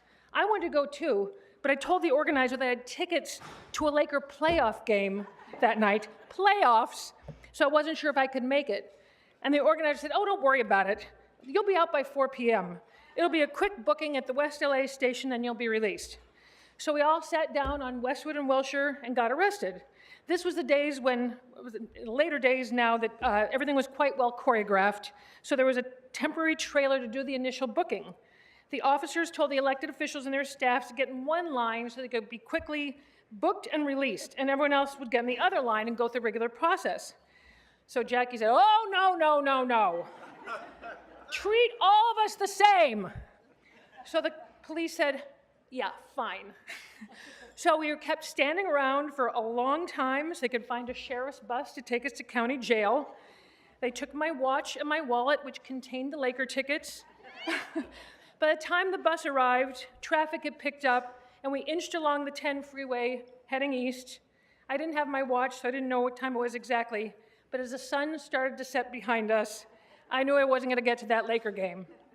I despaired a little, but then joined in the rousing rendition of Solidarity Forever that Jackie was leading from the front of the bus. Thank you. Thank you so much, Sharon. What a wonderful story. And without further ado, I'm pleased to introduce the expert in making good trouble, our city treasurer and a titan of organizing, school board member, Jackie Goldberg.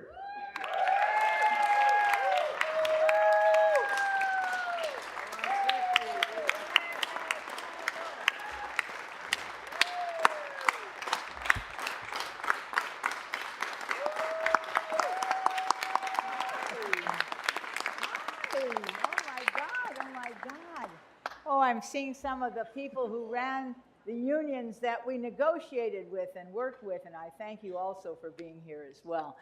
You know, this has been a whirlwind week. I had no idea that retiring was going to be so difficult. But it had, and I told Sharon Stricker, my wife of 45 years there, I don't really want to do this, and I told Sharon DeLugich, who's been with me only 40 years, but they were wrong. I've actually enjoyed this. I've enjoyed this because it didn't become just about me. It became about me and all of the people who became a part of the movements that made those changes. I remember, for example, as a part of the fight for living wage, what was the actor's name? McClendon came in one day, near the end, we weren't ready quite to vote, it was a few weeks before we were ready to vote, and he came as the ghost of Christmas past, with a clanging bells dragged along behind him, and he said, "Reardon, Reardon," and the crowd went wild. It went wild because we were trying to say to the mayor, stop spending money fighting living wage. You know, he spent a fortune fighting it, creating all these little groups who claimed it would put them out of business. And of course, it did no such thing. But we finally got the vote. It was quite stunning. And it's a day I frankly will never forget. But the other things that were important to us too, and I always want to remind people, we did some substantial changes, but we also changed Hollywood, which had become a place where people really avoided if they could get out of there once they had booked someplace there. And we did it by talking to the owners of the property who had not left Hollywood. And they created the first, and I can't remember exactly what it was called, but it was a second assessment for them to have their own Hollywood, what do they call them? Business Improvement District. And they put their own money in because we in the 13th District promised that we would support the things they needed in order to make Hollywood a place people were dying to come to again. And what were those things that needed to happen? We needed to change the housing. We needed to make it a place where people wanted to live instead of had to live there because there was nowhere else they could go. And we went out into the community. I remember for sure, I see a couple of the staff members that were here from that time. And we asked them what would make things better for you so that you would find this a place you wanted to support, that there would be less graffiti, there would be less crime. Well, some of the things that we had to do were a little unusual. For example, we had to change certain streets to one-way because what was happening is that the drug dealers would get off on one exit, drive through a particular corridor, buy and sell drugs, and then get right back on the other exit. So we did some unusual things, is what I'm saying. We changed the streets to one-ways to make that almost impossible to do anymore. And what began to happen is we began to get landlords, not the ones that were creeps and having slum housing, but landlords who also didn't like the fact that their housing was not really looked up to because they were thrown in with everybody else. And soon we had landlords for change in our organization. And what I'm trying to say is I get credit for a lot of things, and I deserve some of it because leadership's important, and I don't deny that. But you don't get anything done if you're leading no one. You see, it has to be a movement. And my staffs always made this a movement, connecting with communities, connecting with different groups of people, and saying, what is it you need to make you feel better about living in Hollywood? So I'm thrilled today to go into Hollywood and see what it's like, but it was the effort of so many people. And I now know there are other business improvement districts, and I hope they're doing as well as the one in Hollywood. Mostly I wanted to come and say thank you to all of you who have supported me and the various wild and woolly things that we've tried throughout the years. And then some of them have been pretty wild and woolly. And I also want to thank this new group of people here as council members. You know, these are going to be very difficult times. I know on the same day that you decided to make this a sanctuary city, the school board made us a sanctuary district as well.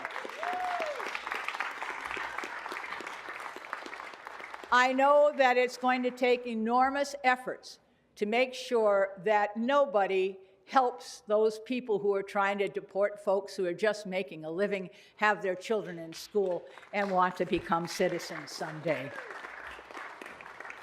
So thank you all. I look to my council member, and I look to others to get things done.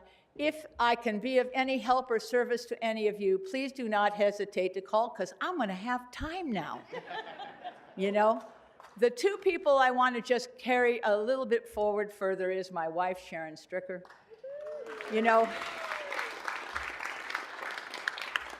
where you're in Sacramento and your Republican colleagues say that homosexuality is bestiality, you have to come home to someone who says, you're all right, it's okay, you can handle this, and who says, I love you, and supports all of the crazy and wild things we've done all of these years, and that's Sharon Stricker, and I have to tell you,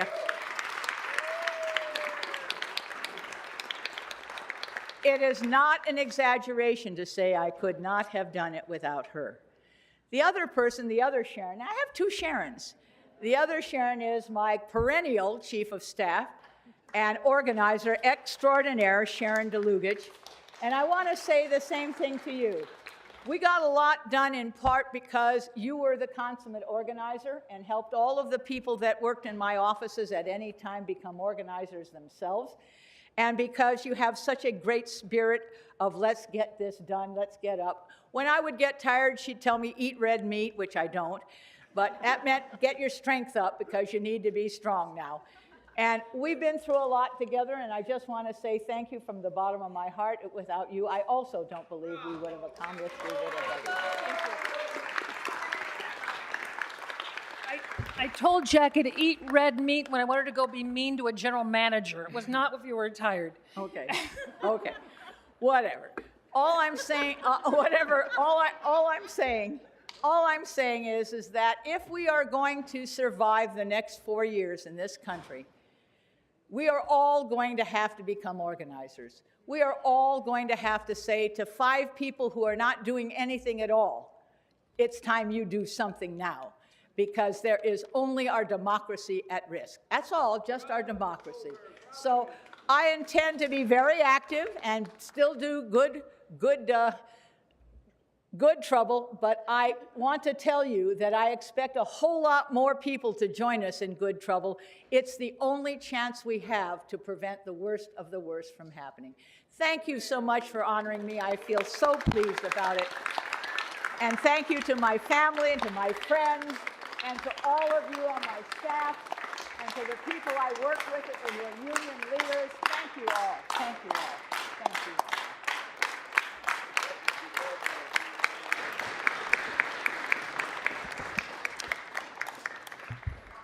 Thank you so much, Jackie, for leaving us with those words of inspiration. Now, we want to send you into retirement with a couple more. Mr. Soto Martinez, You wanna- I got folks, you tell me when. Yeah, I'll get them. We want to send you into retirement with a couple more special tributes. First, as City Council, we are proud to officially declare today as Jackie Goldberg Day in the City of Los Angeles for the decades of service. We're not done, we got one more. And for those who aren't familiar with District 13, Sunset Junction, where Santa Monica meets Sunset, is the heart of Silver Lake and the heart of queer history in Los Angeles. Over the years, it's been home to countless LA treasures, including, of course, the Black Cat, which we know is home to the force-organized LGBT protests in the United States. And for 3 decades, it also hosted the Sunset Junction Street Fair, which was explicitly intended to build community between gay, Latino, and immigrant neighbors. So in honor of your contributions to the city and our communities, today we are proud to introduce a motion to rename the Sunset Junction intersection as the Jackie Goldberg Sunset Junction.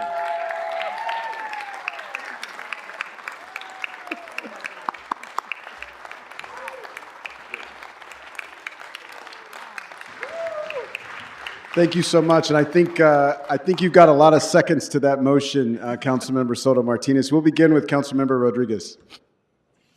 Thank you, Mr. Soto Martinez and Jackie. Congratulations on this well-deserved honor. And, you know, Mayor Bass talked about not having a school when you're starting as an elected official, but 30 years ago, I came to this school here on the LA City Council when John Ferraro was president, when you were here with Mike Hernandez and Richard Alatorre.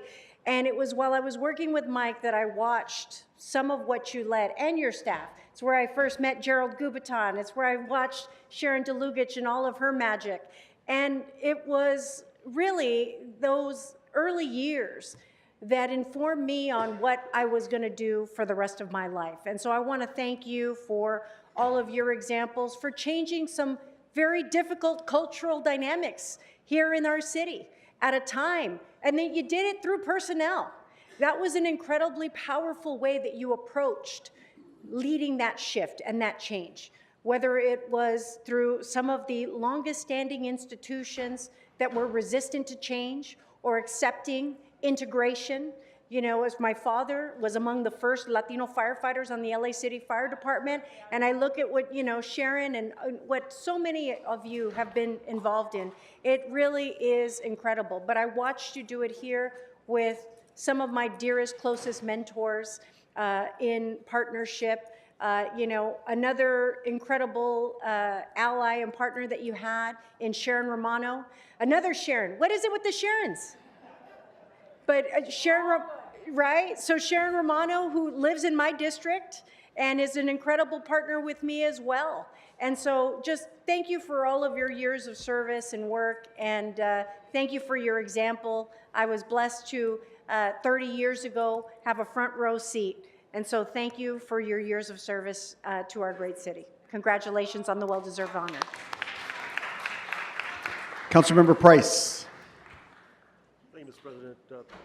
Hugo, thank you for bringing this real angel to us today to celebrate.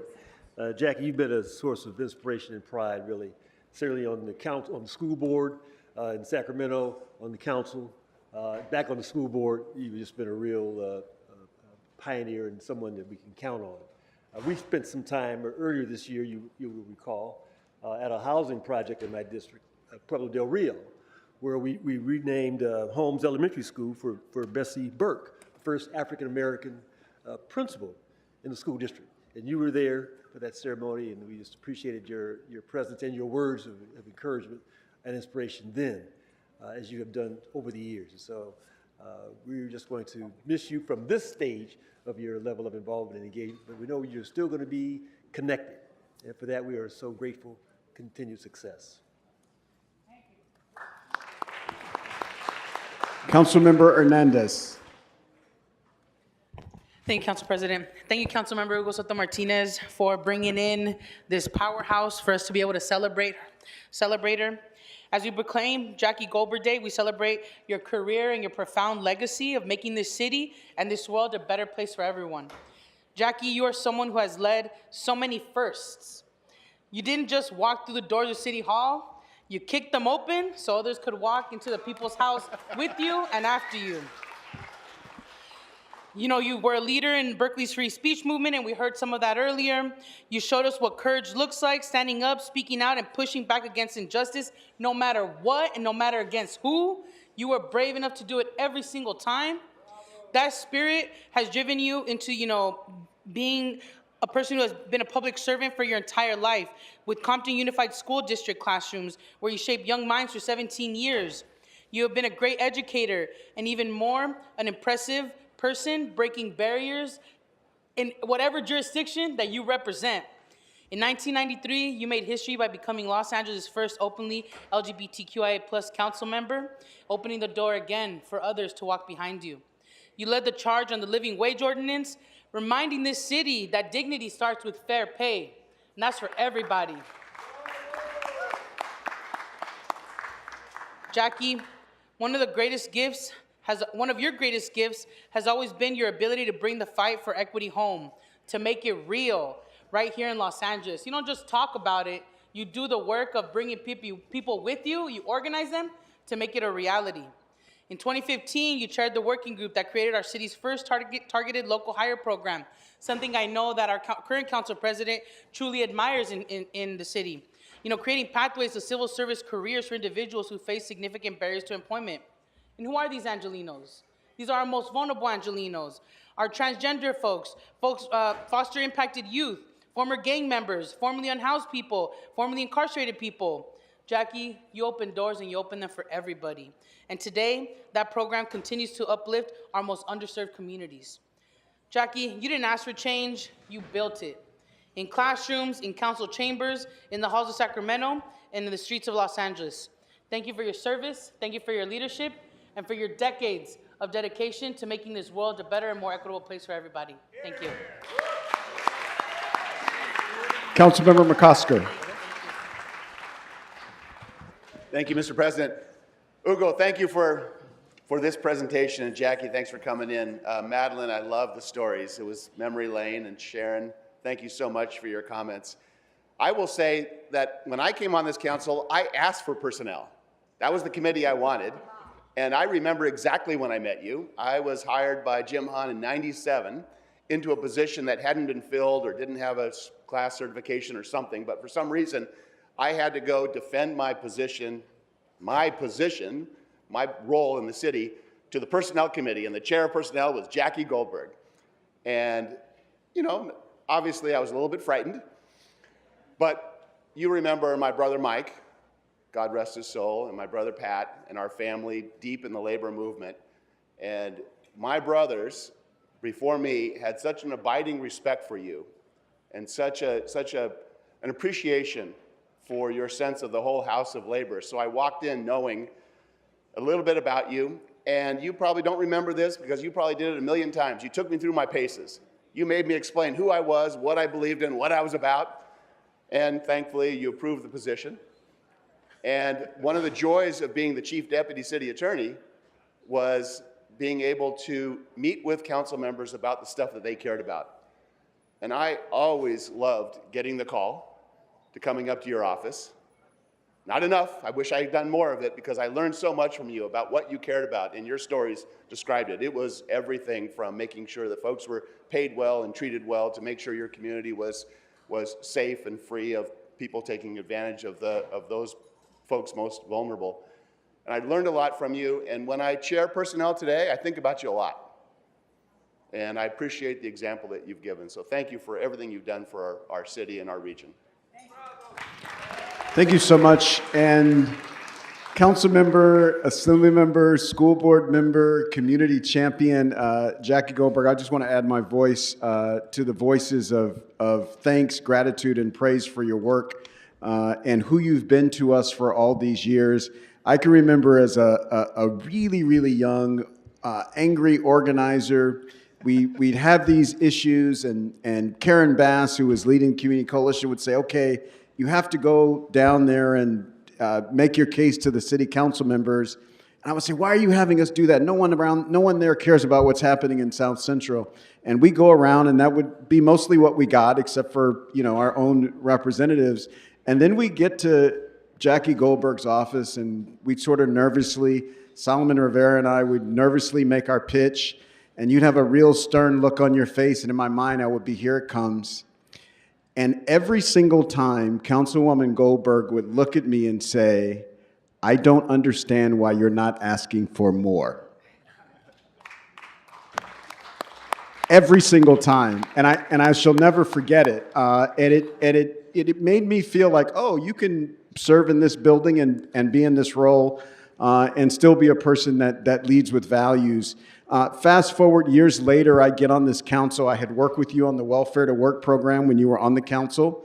That did a lot, but didn't do as much as we wanted. And we started on the Targeted Local Hire program. And you didn't even have a formal role, but when we said, we need your help with this, you showed up and said, we're going to dig in. You'd been chair of the personnel committee for years, so we knew you knew how it worked. And I looked this up because I wanted to be able to tell you to this today. As of last week, 2,197 Angelenos from low-income communities have city jobs today because of the Targeted Local Hire program. I'm so proud of that. And Jackie, here's the bigger and more special part for me. Here, I'm going to read you off the districts of this city where people have gotten most people have gotten jobs. Number 1 is District 7, number 2 is District 6, then District 9, then District 10, then District 8. The reason I read those numbers and those districts is because those are people that you never asked for a vote or represented or anything. They're people that were never a part of the sphere that you were responsible for, who have significantly better lives because of your work. And that's what I think I aspire to and what we all aspire to when we play a role in public life. So thank you so much, Jackie Goldberg, and congratulations on Jackie Goldberg Day. And I can't wait for the first big party in Jackie Goldberg Sunset Junction. Mr. Soto Martinez. Well, thank all of you so much. And I want to thank all of you because I know you're about to take a very big vote about people's work and wages during the upcoming Olympics. And I want to tell you that raising living wages for people changes lives forever, but it changes whole communities. And so I look forward to your vote on that to support the idea that it isn't the owners of the hotels that should win. It isn't the owners of the restaurants that have big corporate funding. It's the people who work in them that will make the people feel good as tourists. And I hope very much to see that vote come soon when you agree that they should get special wages during this period. Thank you. Thank you so much, Jackie. And finally, want to give you this on behalf of the City of Los Angeles. Oh my God. And that is concluded. Let's give one more round of applause for Jackie Goldberg.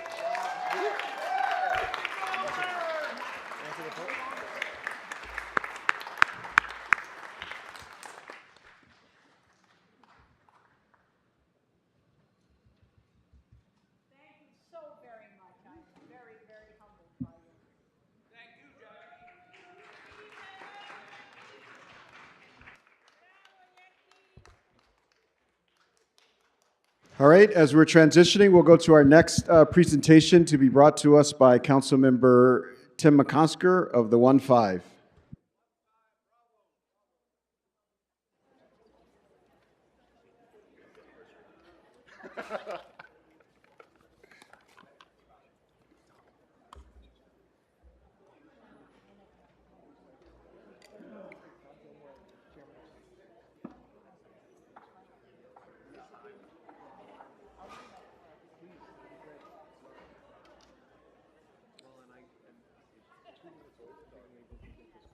Just hold it, just put it there, yeah.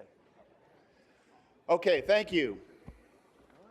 Good morning, colleagues. Today we are celebrating the 30th anniversary of the Los Angeles Split Croatia Sister Cities relationship. Let's hear it for the Los Angeles Split Sister Cities relationship, everybody. It's an honor to stand with you today as we celebrate this milestone. We're joined by Consul General of Croatia, Rene Peja. Rene, thank you. Our good friend is here. President of the Croatian American Club, Frane Jurkovic. Thank you, Frane, for being here. Executive Director Don Liu. And Chairman of the Sister Cities Board, Tom Gilmore.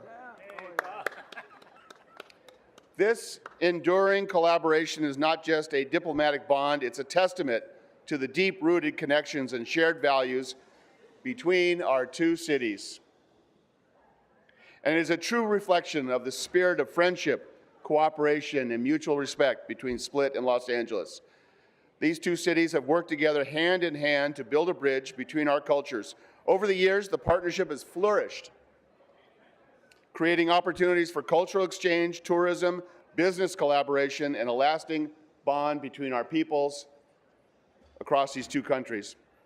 Just a few weeks ago, I was in a delegation to Croatia, and we were joined by our colleague, former colleague here in the chambers, U.S. Ambassador to Croatia, Natalie Reyes, and Supervisor Janice Hahn. We started in Zagreb, the capital, and we met with Croatia Airlines to talk about increasing travel options between U.S. and Croatia. We joined a panel of Croatian business organizations to talk about investment across both ways. We met with Zagreb Mayor Tomasevic and Prime Minister Plenković and signed an MOU with the Croatian National Olympic Committee to establish a Croatia House in San Pedro during the 28 Olympic Games. All of that was facilitated by the Split relationship because of the number of folks on this side of the world from Split who call Los Angeles their home. We also traveled to the port of Rijeka to learn about their Gateway project, and we went to the city. Right at the middle of our trip, we went to the city to meet with Prefect Boban and celebrate this 30th anniversary of the Sister Cities relationship between LA and Split, and we concluded those celebrations with Mayor Puljak. Here in Los Angeles, we are fortunate to have a community that is so deeply connected to Split, especially in San Pedro. So many of our friends and families can say that their families go back to Split. San Pedro has long been a hub for Croatian Americans, a community whose roots are deeply tied to Split and the wider region along that Dalmatian coast. We are proud of this connection. It serves as a reminder of the enduring power of cultural exchange. As we celebrate this 30th anniversary, we recognize how far we have come together. You think of it, Croatia is a very young country in its current iteration. It's a very, very young country, and so much of that time as a country, we've had the sister city relationship with Split. And so we think about this importance of keeping this relationship in the years to come. It's now really my honor to introduce a few folks who will speak. I'd like to introduce my friend, Frane Jurkovic. He's the president of the Croatian American Club in San Pedro, and he's going to speak about the importance of this anniversary. Frane. Good afternoon, ladies and gentlemen, Council President, and all the members of the Council. Thank you so much for having me here. It is a true honor always being here with you guys, since we are San Pedro part of the city, and it's always great that we are having this kind of a relationship. For us down in San Pedro, it's a big deal that we are celebrating this 30 years, the milestone, 30 years of sister cities. from Split, the ancient city of Split, and great Los Angeles. It's amazing how we're all similar with the culture and stuff like that. So anyway, hopefully we will continue to exchange the culture to our and foods and all the goods that we need to transfer back and forth. So anyway, it is an honor that the Croatian community in Los Angeles and the Croatian American Club gave me this opportunity, and Tim for coming out and speak with you guys. This means a lot to the Croatian community in San Pedro, and especially what Tim has done going back over there and creating San Pedro, the Olympic house for the Croatian Olympians. So hopefully we'll get to see you all down in San Pedro. I passed some brochures of the Split that you have on your desk. So hopefully that will impress you, and we hope to see you all in Croatia next year. I was kind of hoping that Mr. Krikorian was here. I wanted to congratulate him on his retirement. And Goldberg, the teacher. My wife is a teacher, and I've been in timeout most of the time, so I don't know how she was with her companion. But anyway, thank you so much. And thank you to Tim McOsker for all he does for the Croatian community. Great job. I'm glad we have you down in San Pedro. It really makes my job easier down there. Thank you very much. Enjoy. Thank you, Frane. Thank you, Frane. As we were traveling, especially when we were in Split, I remember being in City Hall and there was a large delegation that greeted us. And it seemed like half the folks in the mayor's delegation had some family member or some relative or story about who lived where in San Pedro or when they had traveled to Los Angeles. And we were able to talk about all of the folks from Los Angeles who traveled to Croatia, and those numbers are growing and growing. And here, appropriately, to speak about the importance of this relationship is our Tourism Executive Director, Mr. Doan Liu. Thank you. Some of you might know that I'm from San Pedro, but I'm considered a newcomer because I've only lived there 36 years. But living in San Pedro, I've come to really appreciate Croatian culture, but most importantly, Croatian food. And I know how to cook cevap on my grill, and I even know where to buy it. So reach out to me if you want to enjoy some wonderful sausage. It's hard to believe that it's been 30 years already since Rudy Savornich actually introduced the motion and got the council to approve the sister city relationship. As a tourism official for the city of Los Angeles, we would love to see more Croatians come to Los Angeles. At least as many coming to Los Angeles as Angelinos go to. 750,000 Angelinos go. 750,000. It would be great if we could have 750,000 Croatians visit Los Angeles. But that may just happen thanks to our council member, because I can't tell you how important the Croatia House, for not only for the 2028 Olympics, but we expect to see a lot of Croatian activity from the Olympians and officials in the years leading up to the 2028 games. And so our councilman, Tim McOsker, deserves a lot of credit for getting that relationship started, and it will be exciting. You will see red and white checkerboard all over San Pedro, hopefully very, very soon. Thank you. Thank you, Don. The Council General assures me that we will see half of Croatia come to Los Angeles for the Olympics, and there's a lot of excitement. It is a sports crazy country and a sports accomplished country. The sister city relationship is really a wonderful thing for us to renew, make sure that we're deepening these relationships, especially as the Olympics come. And we are really pleased to have the president of our sister cities board here with us, Mr. Tom Gilmore. Thank you. Thank you, Councilman. You'll be relieved to know that I have laryngitis, so I won't be speaking very long at all. But yeah, I know, that's not a great thing. And thank you. And it's a pleasure to celebrate the 30 years with Split, Croatia, and Los Angeles. It reminds us, and those of you who have engaged with sister cities before, how important these relationships are, simply in conversations as the council member was just having, in terms of making sure that they are as aware of our desire to interact with them as their desire is to interact with us. Sister Cities itself, we've had 4 long years of not doing enough travel around this planet, and our political environment right now in the United States makes it more important than ever to make sure that we connect people to people with the cities that we're acquainted with and that are part of our Sister Cities program. So to the extent that you can support us, this is my pitch because I am running out of air. But please, when you have a chance, engage with us. Make certain that we all begin to spend time visiting these other countries, visiting these other cities, and engaging Los Angeles as the world-leading city in international relations. So thank you very much, and see you soon. Thank you. Thank you. Thank you, Tom.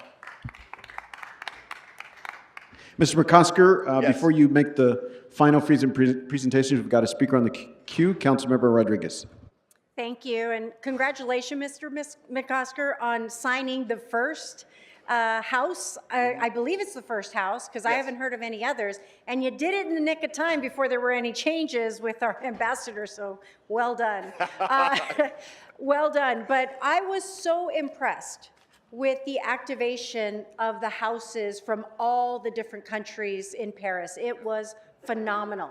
And the span in Paris, obviously you're talking about a much smaller geographic footprint that made it far more accessible. And so it's gonna be fascinating to see how we can really, I know everyone's gonna be fighting for these locations, but it really was a magic about seeing the open invitation for everyone to experience the houses. And it's really special to have Croatia be the first to lock this down, where you have such a beautiful concentration in San Pedro, and I think it's really going to be special. So I don't know how you're gonna do that with the San Pedro, the Italian, I know you all are gonna be fighting for space down there in that little sliver of your district in the 1-5, but congratulations, because it is going to be a really magical activation. I've yet to be among those hundreds of thousands of individuals that have visited Croatia, but definitely on the list, because it's just a magically spectacular place from photos, and the people are really wonderful among those that I've had the privilege of knowing in San Pedro. So congratulations on this very special house being held in the very space where it should be in San Pedro. So congratulations. Thank you so much. Thank you so much, Councilmember McCosker. Thank you very much. Yes, it is very exciting. And we have this lovely certificate signed by all council members. And among the many great works that our group does, I think this is one of the most beautiful ones I've seen. We have the American flag, and we have the coat of arms, or the GERB, of Croatia. And on behalf of all of you, we present this to the Los Angeles Split Committee for commemorating the 30th anniversary of our Sister City Agreement. Congratulations. All of us together. Thank you. Let's come together. Let's do it right here.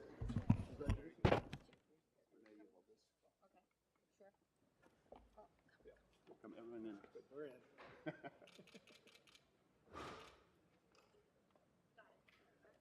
Thank you, members. Great. Thank you. Let's go back. Thank you so much. All right, we'll transition to our next presentation to be led by Councilmember Soto Martinez.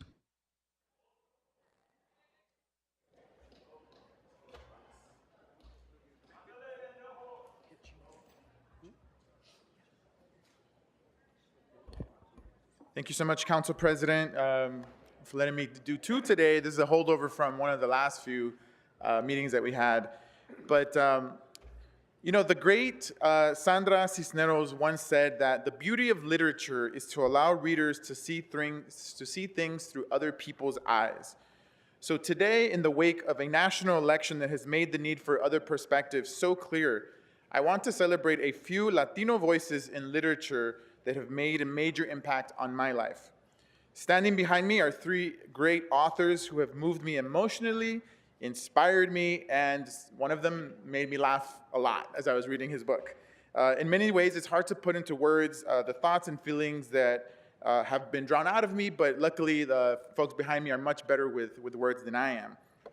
They use their words to shine a light on the forgotten, to add perspective, to bring beauty, color to our pain and our suffering, and create art that shows us the true spirit of humanity. Personally, as someone who has always enjoyed reading, I've often found it difficult to find stories, whether fiction or nonfiction, that spoke to my life experience and the experiences of the Latino community. We know that the Latino community is a very diverse one, with cultural identity spanning from the Caribbean to South Central America and North America. These three Latino authors, each in their own unique way, have given voices to the disenfranchised, to immigrants, and to hardworking people here in Los Angeles. Our first speaker today was a writer on the critically acclaimed TV show Jane the Virgin, before publishing Illegally Yours, a hilarious and poignant memoir about his family's life as an undocumented immigrant from Ecuador. When reading this book, not only was it very funny, but it really showed someone who came here and struggled through their own life experiences and traversed almost all of Southern California. I think he must have lived in a few of our council districts at some point. And so please welcome me in joining Rafael Agustin. Thank you, brother. Thank you, Councilmember Soto Martinez. And thank you for this entire council for this recognition. Like so many undocumented students, I discovered the truth of my status while applying to go to college in high school. I didn't know. My mom always sheltered me from the brutality of being undocumented. And when I asked her why she kept this very important piece of information from me, what she said changed my life forever. She said, your dad and I didn't tell you because we didn't want you to grow up feeling different, because dreams should not have borders. I took that line, put it in the book, and I refused to give her royalties for it. With that said, I wrote the book Illegally Yours as a way to help write undocumented Americans into existence, not the kind that we strategically see on our nightly news, jumping fences and invading our nation. I simply wanted to tell the story of my mom and dad. Two people who loved this country so much that they sacrificed everything for it. Two people who went from being medical doctors in South America to working at a car wash and at a Kmart in the United States to give me a shot at a better life. And two people who taught me the hardest truth that this country has to offer, and that's that the American dream is not for you, but for your children. And the work that you do here ensures that those children can start to pursue those dreams. So thank you so much for this recognition, and thank you for the work that you're doing to protect our immigrant, refugee, and undocumented communities, because as we all know, we only make our economy stronger, our workforce younger, and you can't deny that we make our food taste so much better. Thank you. Thank you so much. Thank you so much, Rafael. I told you he was funny. And so up next, we have a writer that has been part of the story of Los Angeles for many decades. Hector Tobar is a journalist and novelist with numerous award-winning books, and I'm proud to say that he spent much of his life as a resident of District 13 right in East Hollywood. He's also the son of Guatemalan immigrants and has written about that experience extensively. Last year, I was inspired to read his book after hearing him have a conversation at the LA Times Book Festival with one of our other esteemed writers, Gustavo Arellano. And when I read that book, I found it poetic, prophetic, poignant, and it really spoke to a lot of the emotions that we oftentimes struggle as Latinos, who wondering what is our identity as someone who has parents who migrated here. And so it's a huge honor to have him here today. So please welcome Hector Tobar.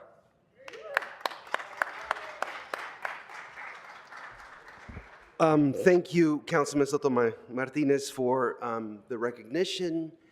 Thank you for the honor of the recognition and also the honor of inviting us all to be here on Jackie Goldberg Day, which is a special day for all of us.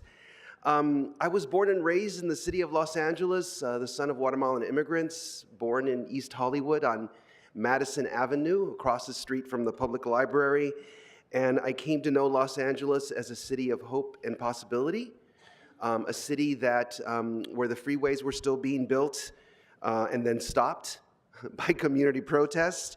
I came to this building many times, this locus of power and profit-making and justice-making sometimes, as a reporter for the LA Times and came to respect many of the people who worked here, many of them with roots in activism, and having a tremendous amount of respect for the people also who would be on the other side of this microphone, lining up to make their comments and to give their voice to make this a better city. Now we live in a time of increasing inequality and injustice in the city. I've seen this as a lifelong resident. I never thought I would live to see the day when we had camps of the unhoused next to million-dollar homes, which describes the situation in my current Los Angeles neighborhood, Mount Washington. So I just want to say thank you again to the councilman, and I want to say a prayer to all of you who work here, that the gods of wisdom and justice continue to inform your deliberations as you fight to make Los Angeles the city of hopes and dreams that we've always wanted to make it. Thank you. Thank you so much, Hector. And finally, I'd like to introduce our last incredible author of the day. Jean Guerrero is an award-winning author, former LA Times columnist, and current New York Times columnist. Her first book, Crux, a cross-border memoir, explored borders, both physical and spiritual, her relationship with her father, and her own Mexican and Puerto Rican cultural identity. Her most recent book, Hate Monger, about Donald Trump, Steve Miller, and the white nationalist agenda is particularly important in this moment. When I read this book, I was traveling down California and I was listening to an audiobook. I wasn't reading. But I saw a Trump protest, and understanding the roots of white nationalism and the agenda that is happening now through her book, I think gave me an inspiration to continue to fight, to continue to build community and try to give a different vision for what our city should look like. And so please welcome me in joining Jean Guerrero. Thank you so much for this honor, council member and the rest of the council. It's great to be here. It's such an honor to be recognized alongside Rafael and Hector, whose work is just outstanding. I just want to take a moment to note the fact that we're going to be seeing unprecedented attacks on writers and journalists from the scapegoated communities, from the communities that Trump is targeting. But I believe that our voices are more important now than ever. I've personally experienced an increase in harassment and threats since Trump was announced victor. And so I just want to let you all know that the support here is incredibly important, and support for authors whose voices are being suppressed. And briefly, I also just want to recognize my dear friend, Adam Valen Levinson, an incredible author who left us last week, and it's been hard for me to think about much else. He is somebody who dedicated his life to humanizing the people that we've been taught to fear. He wrote a book called The Abu Dhabi Bar Mitzvah that is a beautiful, beautiful book and a testament to love in the face of hatred. I met him when I was writing Crux, my first book in my MFA program. And he was struggling for a long time. And he chose to leave us last week, but I just want to make sure that we carry his memory, and I hope people look up his work because it's incredibly important, especially right now in this moment.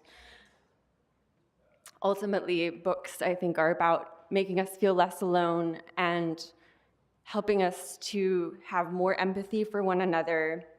And reading is something that I see as a pathway to connecting with others. And so I'll close with just a reminder to please hold the people that you love very closely, because you never know when they're going to leave you. And I think ultimately that is what literature and writing is about connecting us all together. And thank you so much for this honor.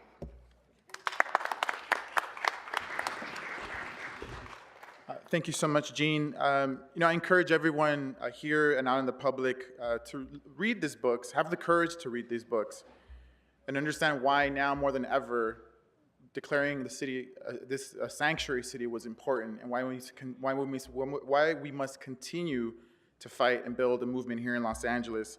Because as the great Toni Morrison once said, Books are a form of political action. Books are knowledge. Books are reflection. Books change your mind. And now it's my pleasure to present to Rafael, Hector, and Jean each a certificate honoring their contributions to the world of literature, and especially to the stories and culture of Latino people living here in Los Angeles and around the world. Thank you so much.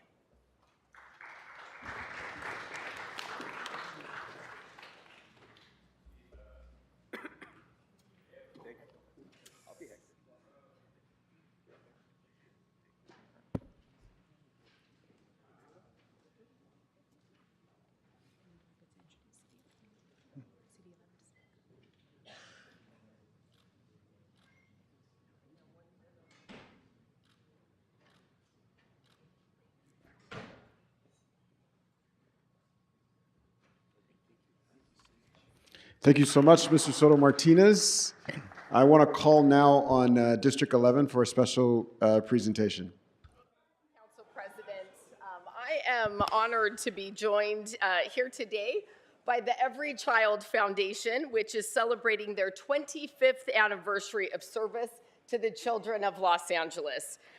The mission of the Every Child Foundation is to ease children's suffering as a result of disease, disability, abuse, neglect, or poverty. Through their work, the foundation has helped LA emerge as a showcase for effective innovations to serve children in need. As the foundation puts it, their work creates a ripple effect within communities and even nation and worldwide. The Every Child Foundation has over 200 members and in the Pacific Palisades, and we are joined by some of them today, including its founder and president, Jacqueline Castor. She's also joined by Cindy Frischling, Sharon Gamm, Michelle Lynch, Cheryl Poller, Nancy Stark, Donna Shen-Tripp, and Addie Walsh. So I wanted to just take a quick moment and recognize them today as the great children's champion that they are. So I'll be presenting this to them in recognition of their 25th anniversary today. Thank you so much, Councilmember Park, and thank you to the women of the Every Child Foundation who've done great work all over the city. I know people trying to figure out how to help young people, you're one of the first places that they look and one of the first people to respond with support for those programs, from San Pedro to South LA to MacArthur Park and all over the Southern California region. So again, thank you so much, and another big round of applause for the Every Child Foundation. All right, Mr. Clerk, City Attorney, let's prepare for public comment. Thank you, Mr. President. As indicated on the agenda, members of the public wishing to offer public comment should call 669-254-5252 and use meeting ID number 160-535-8466 and then press pound. Then press pound again when prompted for participant ID. Once admitted into the meeting, press *9 to request to speak. When it is your turn to speak, an automated Zoom voice will ask you to press *6 to unmute. Let me repeat. Call 669-254-5252 and use meeting ID number 160-535-8466 and then press pound. Then press pound again when prompted for participant ID. Once admitted into the meeting, press *9 to request to speak. When it is your turn to speak, an automated Zoom voice will ask you to press *6 to unmute. To people providing public comment, when it is your turn to speak, either at the podium or on the phones, please state which of the agenda items you'd like to speak to. You will have 1 minute per item, up to 2 minutes total for the items open for public comment. So again, up to 2 minutes total today because there's only 2 items that are open for public comment. We will tell you when your time is up. When speaking on the agenda items, you must be on topic. Our goal is to get through as many speakers as we can. If you are not on topic, or if we cannot tell whether you are on topic, you will get 1 brief warning from me or the council president. At that point, you need to get immediately and clearly on topic. If you do not do so, or if you again stray off topic, you will forfeit the rest of your speaking time and we will move on to the next speaker. The items open for public comment are items 1 and item 3. So again, the items that are open for public comment on the agenda are items 1 and item number 3. Members of the public may also speak for up to 1 minute for general public comment. During general public comment, members of the public may speak to any of the items or anything else in the city's subject matter jurisdiction. For members of the public calling in, when it is your turn to speak, an automated message from Zoom will prompt you to press *6 to unmute yourself. If you do not do so, council staff will prompt you once more. At that point, you need to immediately unmute yourself, or unfortunately, you will forfeit your speaking time and we will have to move on to the next caller.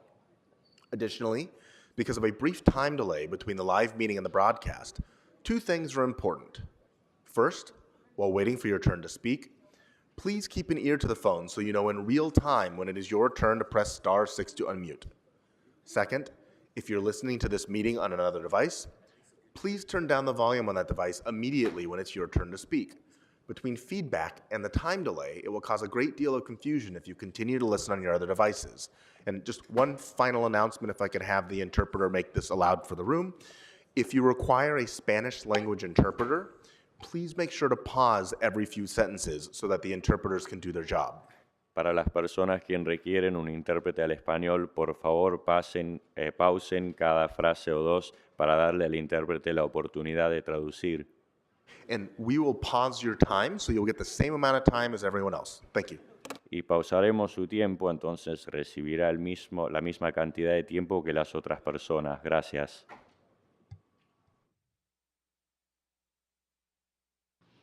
I will begin by calling names: Jovan Houston, Juan Bustillo, Lauren Akiem, Mark Lopez, Michelle Garza.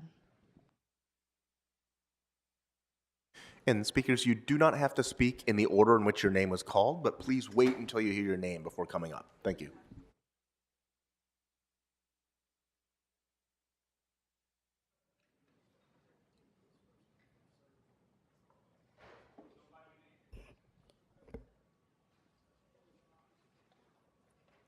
Good morning. If you could please remind us of the name you signed up under and the items you'd like to speak to.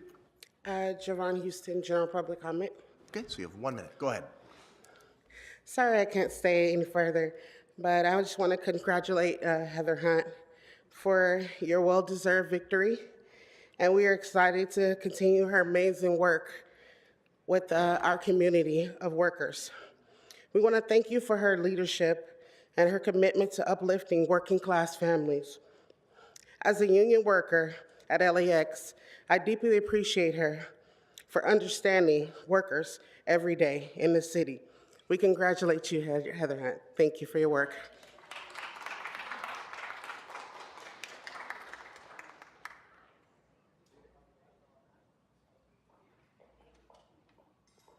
Good afternoon. If you could please remind us of the name you signed up under and the items you'd like to speak to. My name is Michelle Garza, and I am just speaking in general comments. Okay, so you have 1 minute. Go ahead. Okay. I'm here today to raise my concern in general about our roads in the city. Earlier this year, after the rain, I encountered 2 potholes that left me on the rim, broke my rim, ruined my tires. To this day, I'm still trying to get refunded from that. And with the rain coming up again, with rainy season, it's imperative that our roads are maintained correctly because it puts the people's everyday lives in jeopardy on these roads. I don't think enough money is spent to maintain our roads in this city and to make sure that they're drivable. That day that I encountered the potholes, I could have been rear-ended on La Cienega Boulevard, 10 p.m. at night by myself. 4 other cars ended up on the rim as well from the same pothole. It's unacceptable, and I think that there needs to be a better process for issuing refunds due to, things like this. Thank you. Thank you. Good afternoon. Good afternoon, council members, and good afternoon, everyone. And which items would you like to speak to? Sorry? Which items would you like to speak to? Public comment. Okay, so you have 1 minute. Go ahead. Okay. My name is Juan Bustillo. I work for Flying Food Group at LAX. I am here to urge to council to vote yes for the Olympic wage. I drive for 50 miles daily to get to work because I can't afford rent near the LAX. The World Cup and the Olympics is coming, and the cost of the living is not going to get any better for us. Companies are making millions while we are getting left behind. Proud to live it in one of the best cities around the world. Make our city better and vote yes. Thank you.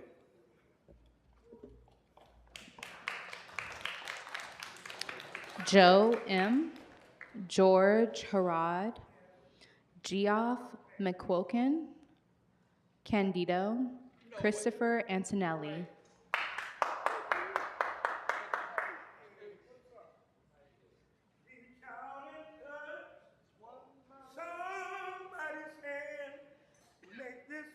Make this city a better place. Good afternoon. Which items would you like to speak to? Yes, general public comment. So you have Brother 1 minute. Okay, Brother Pancake, Los Angeles Community Action Network. City Council has blood on its hands for the refusal to act decisively against rampant anti-blackness in this city. You have chosen to embrace Kevin Alexander Leon and treat him like a legitimate leader against popular and political demands to do otherwise. Your blind eyes to anti-blackness puts us all at risk and deepens the vision. You are irresponsible and unfit to live. I'm disappointed in you, Kevin Leon. Isn't it something that your successor will be in your former seat on your birthday? Whose city? Our city, our shape. Born and raised in LA, in the same space as Dr. King in the 60s. I ain't forgot. Tom Bradley, rest in power. Power to the people. All power to the people. There is a God. Thank you, Lord. Good afternoon. Which items would you like to speak to? Thank you, sir. Thank you. Item 2 and public comment, please. So item number 2 is not open for public I'm comment. sorry, but three. Okay, so you have 1 minute for the item and 1 minute for general public comment. Please begin with the item. Go ahead. That is about elections, correct, sir? Number 3? Yes, go ahead. Thank you. It's about elections. You know, 1993, I was here when Miss Goldberg walked in this room. I was one of those Republicans, moderate, but I was stunned by her. I was amazed by her. I was here when she left in her final year, I believe it was 2001. She was never afraid to hear my words. She allowed me to speak. She was not afraid. Mr. Krikorian, thank you because you allowed me. You were not going to do what Ms. Martinez had done, try to silence me. So I thank you for allowing me. I have a question for this council. Mr. McCosker, I really want to direct this at you. Why? Why are those of you who have the potential to bring this city back, those of you who have quality, goodness in your hearts, why are you allowing the crooks in this place, the few who are doing that? All right, this was directed at you, Mr. City Attorney. Sister Teresa, I can't remember the name, but all she did was want to read from the Bible, and you said she could not. You threw her out of here, sir. Mr. City Attorney, you took away her right. This place needs the Bible in it. So, Mr. City Attorney, I have all the respect for you, but please don't throw her out again. She has a right to speak. She's a great human being. She cares, she loves, and for a transsexual person, she didn't give up. She made the best of what she had. Thank you, Mr. City Attorney. I hope that you'll respect her when she comes up. Claudia Reedes, Estrella S., Jason Figueroa, Mildred Hunt, Regina B., Sean Murphy, Sister Payasa.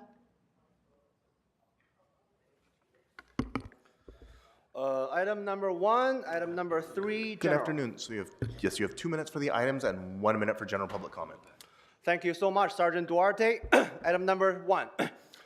你有一双会说话的眼睛，你有善解人意的心，不知天高地厚的我，你的微笑总是让我为你着迷。你有一双深情的眼睛，你有融化冰雪的魔力。从来不敢奢求的我，什么原因，你硬是让我躲不过去？什么原因，你的发香总挥之不去？我的世界什么时候 ？Item number 3。开始昼夜难分，翻天覆地来去，都是因为想你。偷偷地爱上你，却不敢告诉你，因为我知道我给不到你要的东西。只能偷偷地想你，只能偷偷看着你，总是没勇气。偷偷地爱上你，却不敢告诉你，因为我知道我给不到你要的东西。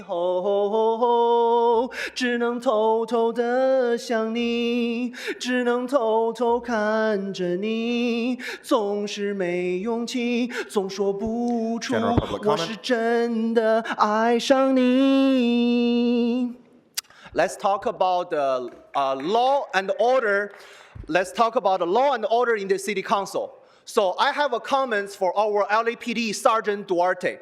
When we have continued those people disrupting the meeting, continue to having making noises, not abiding the law, not abiding the rule, not abiding the authority, I want to wish our Sergeant Duarte stop getting on your knees to those criminals. Sergeant Duarte, people like me, we need your help. We are relying on you to protect the life and the safety for all of us. Use your 24 inches to make sure everybody in the city council can be safe. Everybody in the city room can be protected, and then this room can be free from any harassment and violence. Sergeant Duarte, we need you. Get up. Sergeant Duarte, use your 24 inches. Next speaker. Before the next speaker begins, I will call a few more names. Susan Price, Aaron Adams, Adam Smith, Amelia Asanji, Jade Arellano, Noe Nunez, Rob Kwan. Good afternoon. You have 2 minutes for the items and 1 minute for general. Well, Please fuck begin with the the good items. afternoon. I want all my time and my non-public agenda time. For the several of thousands of years, the American people, us blacks, minorities, Asian minorities, white minority niggers too, have suffered under the disguise of building in safety. Why? Why do you put these liens on our properties, Mr. Marchese and CD8? Are you that much a racist to make us homeless? Is that the policy of you, bro? Because I definitely stand for the minority people of this country, not the illegal wetbacks, not the illegal motherfuckers, and not the fucking popo police. For this here protest appeals of objections, and that's why I'm speaking, Mommy Muana, public safety. Then I go into motion number 3, because I can't speak on fucked up number 2, but I definitely know that the city clerk's relative declarations for certified results, am I on topic, Pumpkinhead? Thank you. Next time, speak, don't nod. Speak. I'm a grown man. You speak to a man. Don't nod So I'm going to like ask you a to stick pussy. to the agenda items, please. Yeah, that's why I eat all the pussy. So, for this reason, the elections, the Los Angeles Unified School District is saying that every illegal immigrant deserves, under Jackie Goldberg, a right to an education. Well, what about the American children What about our African American children? What about our fucking wetbacks like me that grew up and lived in the United States, motherfucker? Trump! Trump on that. You piece of shit. Now into my non-agenda public comment, 42 so you have USC 1 minute. Go ahead. 1983. You suck a dick like this, Grote. You suck a dick like this big one. Why would you allow some paid lobbyist, some paid protester to sit on my hand just because I'm a queer? Why is that, bro? And then you are a racist, prejudiced piece of shit with a bar license after you kick Mr. Spindler out for doing nothing during a recess. Put that on the record, you piece of shit. You're gonna get a bar complaint, and the bar is gonna hear more about Stefan Fabel, who sucks a dick like Los Angeles, and you, because we're tired of you manipulating us to believe Los Angeles is a great city. If it were, I could walk out this fucking motherfucking door right now with a nigger with an attitude and I have no motherfucking problem, but I'm afraid of the fucking police! Speaker, your time's expired. And while we wait for the next speaker to come up, for those of you who are new to this meeting, either virtually or in person, just to be clear, the last speaker or any other speaker do not reflect the views of this city council, and we do have to allow them to speak during general public comment. So again, we appreciate your patience with us and with the speakers. And while we're waiting for the next speaker to come up, I believe there's been some confusion on general public comment. So just to be clear, speaker, go ahead. So for general public comment, for anybody, and I believe Mr. Candido spoke to this as well, when it comes to reading the Bible, it needs to be connected to something that's within the subject matter jurisdiction of this city or something on the agenda. So again, Mr. Candido, this is not a conversation. Please do not disrupt this meeting.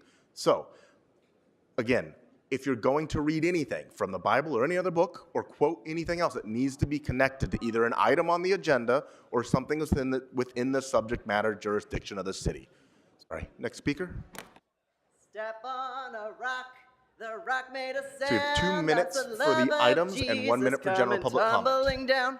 I would like to speak on general public comment. And before you start my time, it is relevant. Due to the disruption, I want to pray for those people and also the people that participate. Going on. Please begin with the items first. So you have 2 minutes for the items. I'm speaking on general public comment only. 1 minute for general. Please don't interrupt that time. It is relevant because I'm praying for the council and the people who were hurt. Okay, Job 33. 33 is an important number, Masons and brothers. Wherefore, Job, I pray thee, hear my speeches, and hearken my words. Behold, now I have opened my mouth, my tongue hath spoken in my mouth. My words shall be of uprightness of my heart, and my lips shall utter knowledge clearly. The Spirit of God hath made me. The breath of the Almighty hath given me life. If thou canst answer me, set thy words in order before me, stand up. Behold, I am according to thy wish in God's stead, I am formed out of clay. Behold, my terror shall not make me afraid, neither shall my hand be heavy upon thee. Surely thou hast spoken in mine hearing, and I have heard the voice of thy words, saying, I am clean, without transgression. I am innocent, neither is there iniquity in me. Thank you. Next speaker.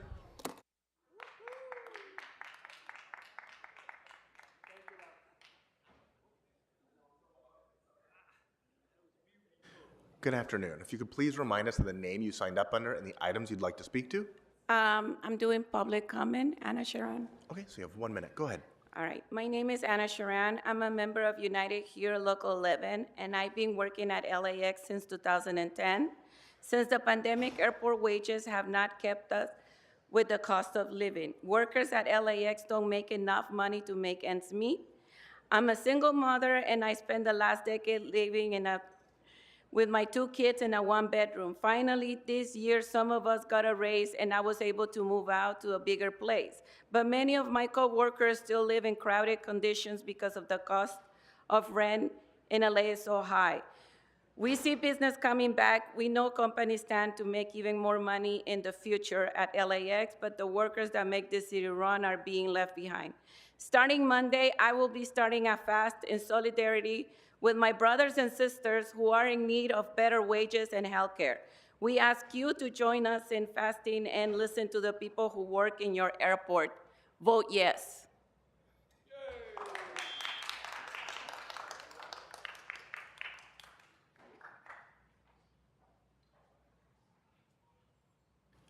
Good afternoon. If you could please remind us of the name you signed up under and the items you'd like to speak to. Susan Price, general comments. Okay, so you have 1 minute. Go ahead.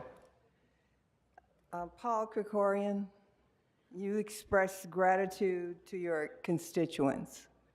Thank you for your service. You left us a legacy. Jackie Goldberg, you said you want to still do some good trouble.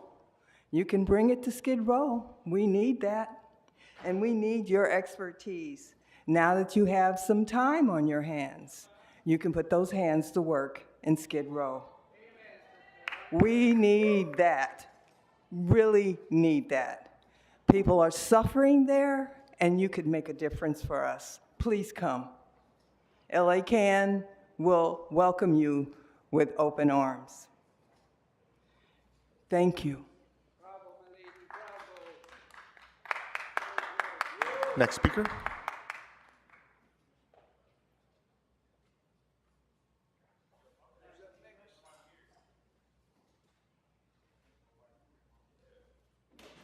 Good afternoon. If you could please remind us of the name you signed up under and the items you'd like to speak to. Noe Nunez, it's general public comment. Okay, you have 1 minute. Go ahead. My name is Noelia, and I used to live on Venice Boulevard under the 405 and CD11 and CD5. I was featured by the mayor's team as an Inside Safe success story, and you can find my interview online on the mayor's page. However, Inside Safe was not my success, it was my demise. It only lasted a few months. One day after oral surgery, I tried to go home and found that my locks had been changed while I was gone. And I was barred from even retrieving any of my belongings. I'm a frail person, and I was even more frail back then, but that day I was also desperate. And for the millionth time, I had absolutely nothing. Someone gave me a tent, but once I set it up, the cops threatened me to arrest me, and that I couldn't place it anywhere under 4118 code, which was basically everywhere. I asked where I could go, but the answer was nowhere. I moved between the street and my friends' places, getting robbed several times, and hustled up to find a placement with the help of some real friends, but at no point was 4118 ever my friend. I didn't want to be on the street. I wanted to curl up by a river and die, and I'm safe now, but I Speaker, want your to time has focus on a expired. real We have to give safety everybody net. the same amount of time. Next speaker.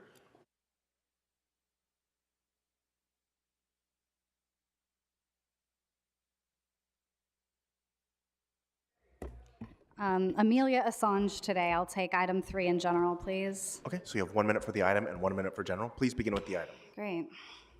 In the election, the people made their selection, and today the results are certified.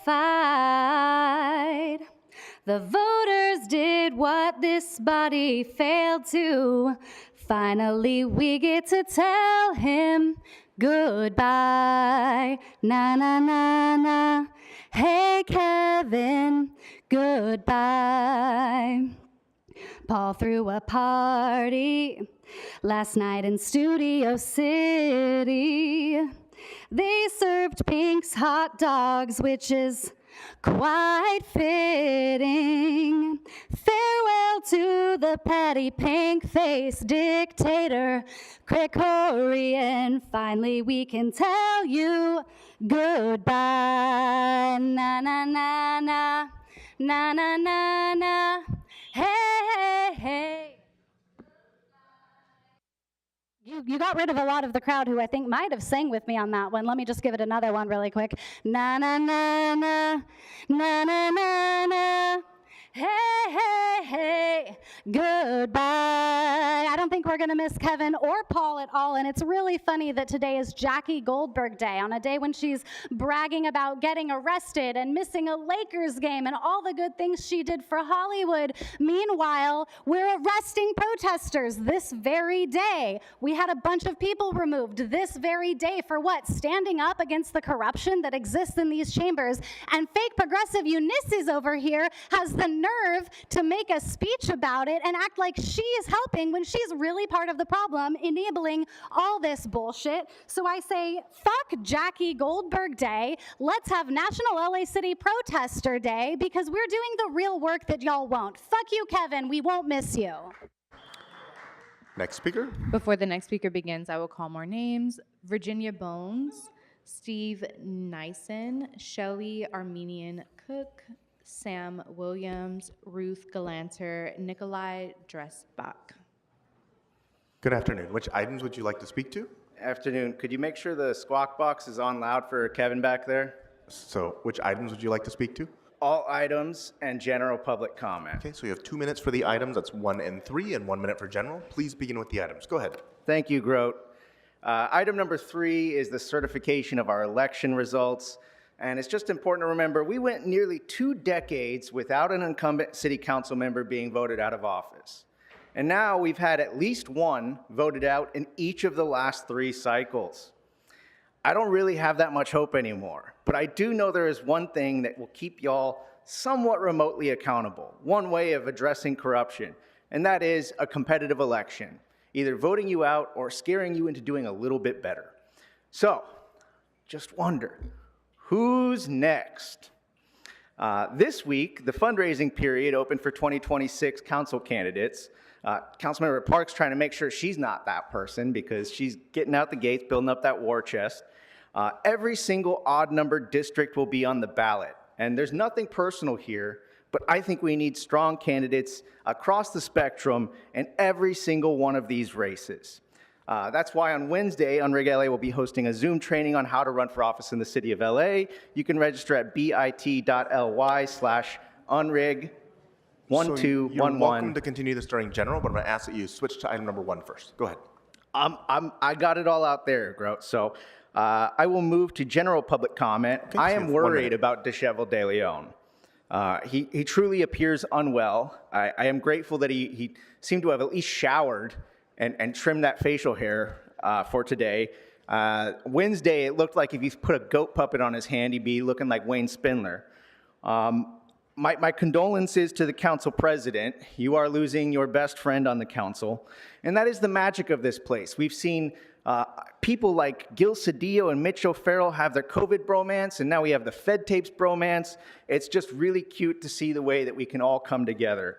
On Kevin's note, he's not done. And that's not just, the idea that he might get a senior advisor job and find a landing place here, but he's not done.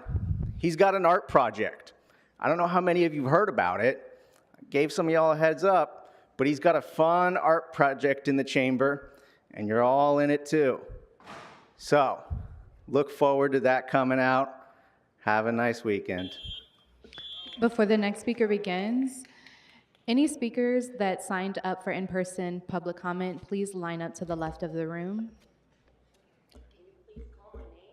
Good afternoon. If you could please Speaking on remind... agenda item number 1 in public comment. Okay, so you have 1 minute for the item and 1 minute for general. Please begin with the item. Go ahead.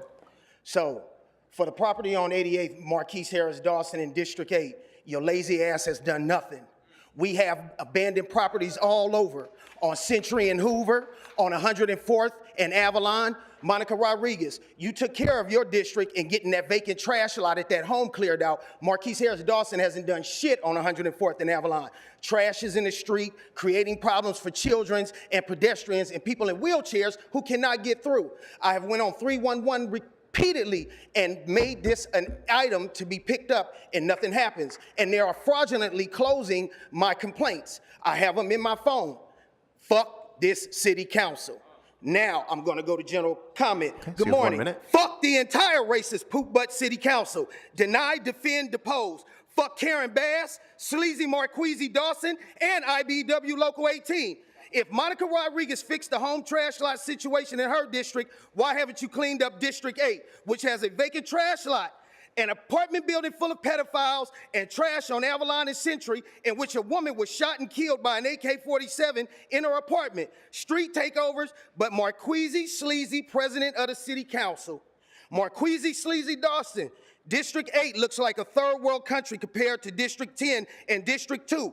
Clean my fucking neighborhood up, or I will come to your office on Vermont with friends in my community who want change every day, motherfuckers. I am an educated gangster. Know the difference. Your council members, you have to suck dick and kiss ass to get ahead. Defend, depose, then flee. Salute to that motherfucking hero. I'm from Watts. I do not have to suck dick and kiss ass. Church, motherfuckers. Defy, deny, defend, depose. Speaker, Salute to that your time hero. has expired. Next speaker.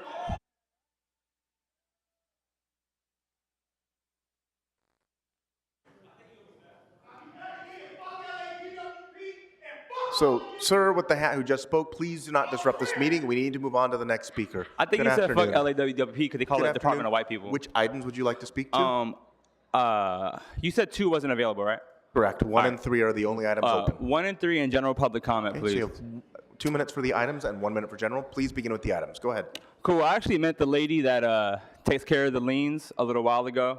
Oh, shit. It was like a fucking hour and a half ago because all these stupid fucking presentations.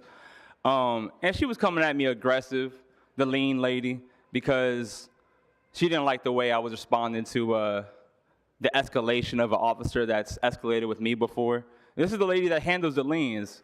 And she was getting involved in a situation that she didn't really know what was going on. So if that's the person that's organizing the liens, then maybe we need a different person doing that. I don't know. She seems polite enough, but she seems a little ignorant and quick to jump the gun without having all the facts. So maybe some of these property owners, maybe they didn't need a lien, a nuisance abatement, or anything like that. Maybe she just got her nose in somebody's business and she didn't really know all the fucking shit that was up in the sauce, but she wanted to be all up in the sauce. She don't even know what's going on.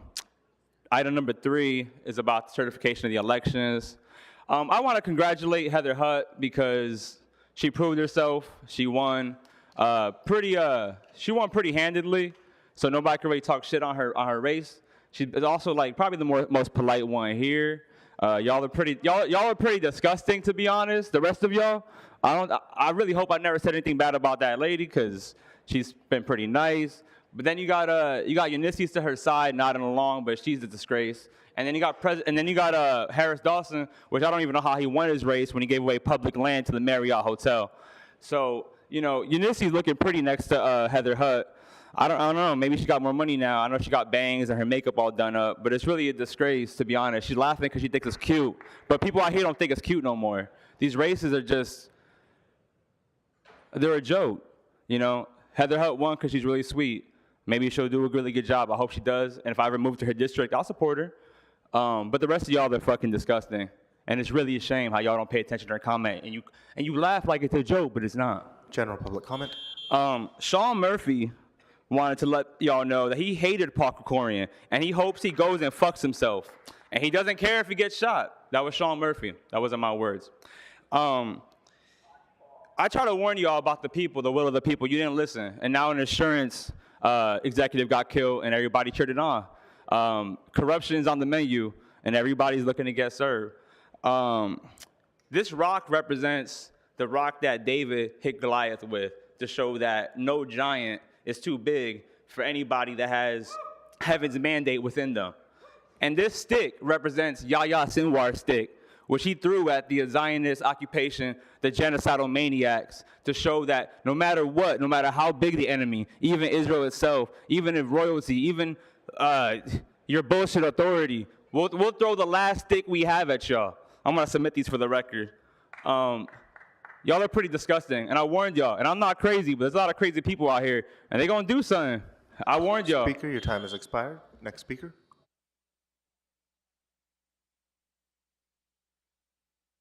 Mr. Herman, you know the rules. Please do not disrupt this meeting. Good afternoon. If you could please remind us of the name you signed up under and the items you'd like to speak to. Sebastian Hernandez, general public comment. You have 1 minute. Go ahead. I'm with Palms and House Mutual Aid. We work in CD5 and CD11. The disruption you saw earlier was love. It came from love of our people on the street that are powerless, harassed, and pushed around by this council's inhumane 4118 policy. It came from love, and just like Krikorian was concerned about his family seeing it, we're concerned about our friends and family living in deadly structural brutality every day. The RAND Corporation studies explicitly show 4118 only displaces people and exacerbates inhumane situations for the unhoused, because there really is no place to go and the rent is too damn high. These are not personal responsibility issues. These are structural issues, issues that this council can attend to. A temporary cleanup in one neighborhood becomes an encampment in another, and now the neighborhood residents you want to please are waking up to that fact. We see this in CD 11, where refugees from the Venice sweeps and under the 405 seek shelter near Bayona Creek. We can turn this around, start real housing offers with dignity and stability, with no vague promises. Councilmember Blumenfeld, the disruption you saw was not nostalgia, it is the future, in here and in the streets until the war on the poor stops. Repeal 4118. Kevin De Leon never looked better. So I'm being told that there are no other speakers in the room in person. So, Madam President, would you like to move to virtual public comment? Yes, we'll go to the phones. Call-in user 1, unmute yourself.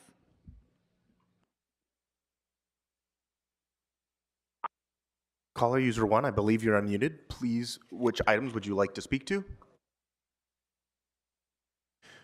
Caller user 1, this is your last opportunity to speak. Please press *6 to unmute. Okay, so we're gonna have to move on to the next caller. Next caller? Caller ending in 7255, unmute yourself. Richard Serrano, 1, 3, and general public comment. Good afternoon. So you have 2 minutes for the items and 1 minute for general. Please begin with the items. Go ahead.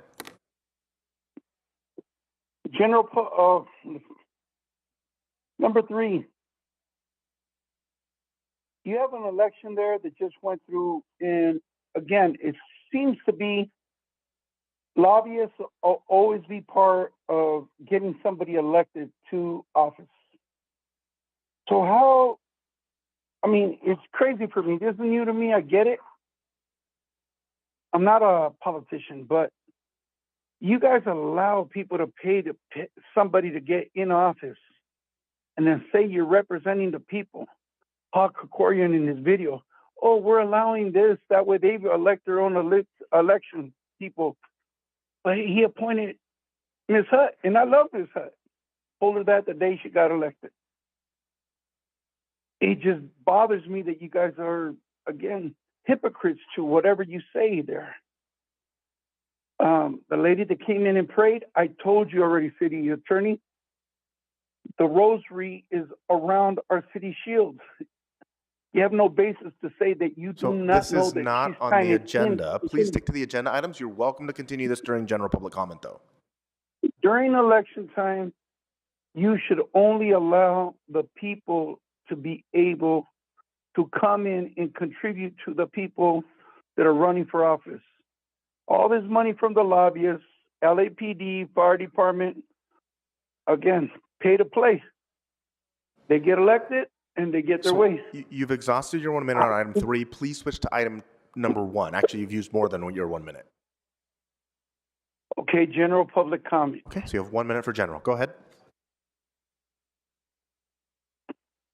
Just going back to the same thing that was said there. We got rid of a sheriff, and Mayor Bass appointed him LAPD chief of police. We got rid of Kevin De Leon. Now he's got another job because we got rid of him. Mayor Bass, again, is going to appoint him to do something else. We really don't have a say in this place. It just bothers me that you got the rest of the public sees it and no one does anything about it. Candida was right. The lady has a right to pray. Just because the city attorney is not aware of the rosary being around our city shields, it gives her the right to pray, especially when you guys allow the Pledge of Allegiance in that hall every Tuesday. Caller, your time has expired. Next caller. Caller ending in 9519, unmute yourself. Yes, my name is Jason, and I'm a smoking scan viewer. Good afternoon. You have 2 minutes for the items and 1 minute for general public comment. Please begin with the items first. Go ahead. That's mighty whitey there, Pumpkinhead. So the other day I was down on pick her over this chick, and I paid her $5 to whistle a Yankee Doodle out of This her is vagina. not on the was agenda. tip- Please stick to the agenda items, or I'm going to Yes, move you sir. to general. Go ahead. Well, I mean, you let that nigger-hating Candido say all these Okay, things when so he came up. welcome I to can't general say a little public something about the comment. You ladies have down 1 here. minute for general public comment. Can you start as 1 minute? Go ahead. And again, this needs to be within something within the city subject matter jurisdiction. Right. I got it. You don't have to stutter it out. I get you there. Shout out to the smoke can community there. I just want to say that, it's been a good meeting today, and we had a good one there. But, tonight, you pukes will sleep with your rifle. You will give your weapon a girl's name, because this, the only pussy you guys are going to get. Your days of finger banging old Mary Jane Rottencrotch through your pretty pink panties are over. You married to this piece, this weapon of iron and wood, and you will be faithful. Shout out to the smoke can community. We're having a good one there. Hey, nigger hate Candido, fuck you, up the ass, all the way, 2 fists and a thumb.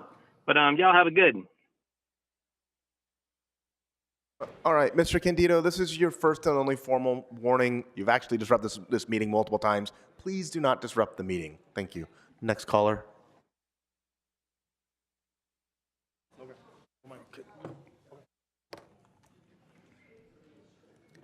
Okay, that concludes public comment, so we will close public comment. Mr. Clerk, which items are now before us? Madam President, the council may now consider item 3 for consideration of the city clerk report and resolutions. Okay, open the roll. Close the roll. Tabulate the vote. 13 ayes. Madam President, there is a request to send this item forthwith. Without objection. The council may now consider item 1, which is motion Harris Dawson Price to confirm the lien. Okay, that item is now before us. Please open the roll. Close the roll. Tabulate the vote. 13 ayes. Thank you.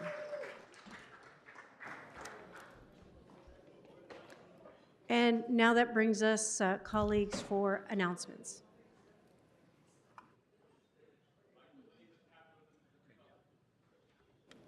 Where? Oh. Mr. De Leon.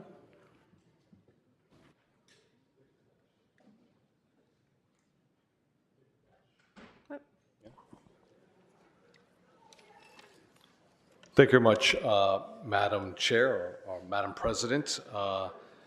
Thank you very much for this opportunity. I want to take this opportunity to thank the incredible staff members of City Council District 14 who are just amazingly hardworking staff, amazingly, incredibly loyal staff. I know there's a handful of folks around the horseshoe as well within the executive branch who are going to benefit greatly from many of my staff members. But Madam President, as well as colleagues, I wanted to give it up to my City Hall staff members who are part of my administrative team. And that is Eva Camacho, Cynthia Castellanos, as well as Noe Chan. I wanted to give out to my comms team, that is no other than Pete Brown, Leslie Gama, Yareli Diaz, my planning and policy team, Sarah Flaherty here, just right behind, Gerald Gubitan, Davida Corin, as well as Stephen Bautista. My executive team, my incredible chief of staff, Jennifer Barrazas, as well as Nate Hayward. My homelessness team, as you all know, we're #1 in the entire city of LA for getting folks off the street and putting a roof over their head. That is Jose Mendez, as well as Brian Herarte. My DTLA team, Christopher Antonelli, Adriana Velasquez, as well as Roberto Perez. My Boyle Heights office team, Susana Lopez, Nancy Torres, Manuel Escamilla, Jason Gomez. My El Sereno office, Julio Torres and Kathy Leal. My Northeast office, that being Eagle Rock, Alice Roth, Aldo Ramirez, Martin Perez. My Lincoln Heights office, Cynthia Cruz and Steven Rodriguez. Madam President, I also wanted to give a very heartfelt, special thank you and recognition to all of the council sergeants that we have here from the LAPD that protect us every single day and hold court and order.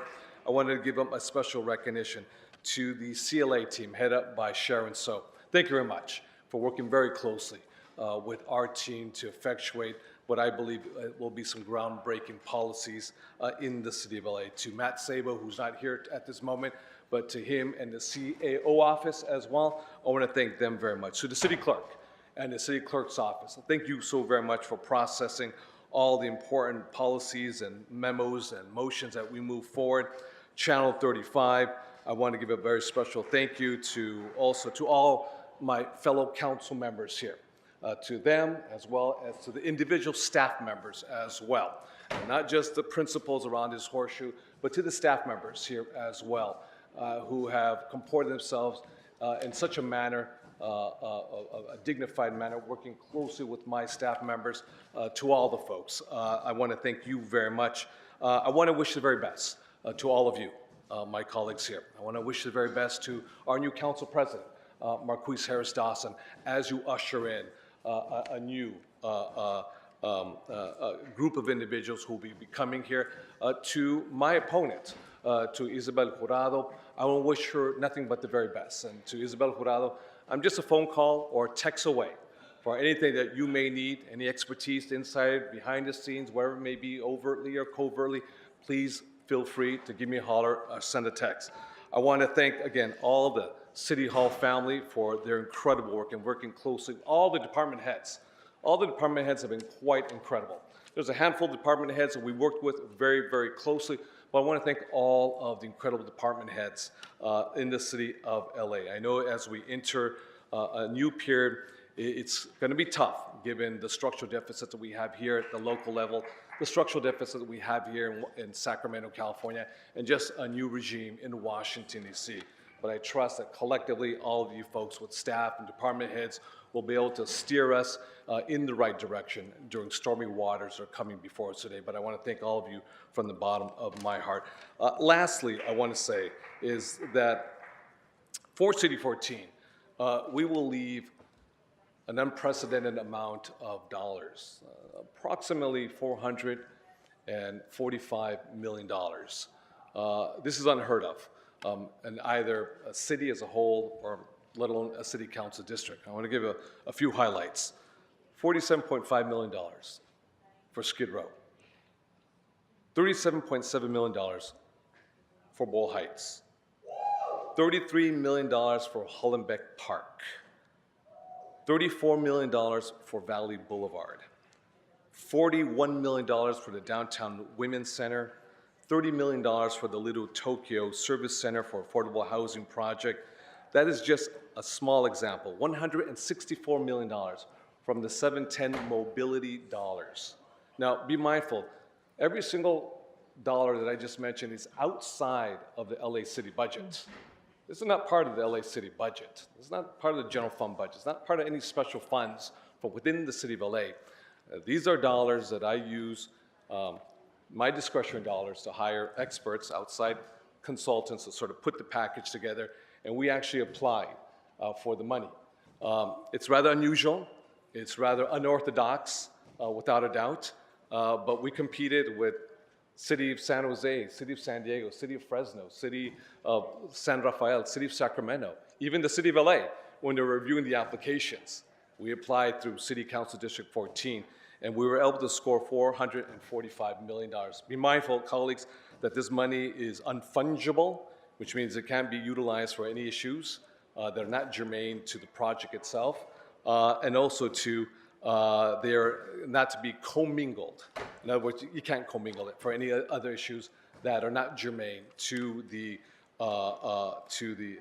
project itself. So I'm just hoping that that amount of money, and I know many of you here through your leadership will carry it forward and make sure that we effectuate the positive changes that will come to City 14 as well as the entire city of Los Angeles. So from the bottom of my heart, Council President Marquise Harris Dawson, Madam President Monica Rodriguez, to all my colleagues, Kathy Yarosowski, Hugo Soto Martinez, Ms. Nithya Raman, Mr. Curran Price, Tracy Park, Imelda Padilla, Bob Blumenfield, who's not here today, Paul Corcoran, who was a little here earlier, Council President Emeritus, Eunice Hernandez, Councilwoman Heather Hutt, as well as John Lee and Tim McCosker.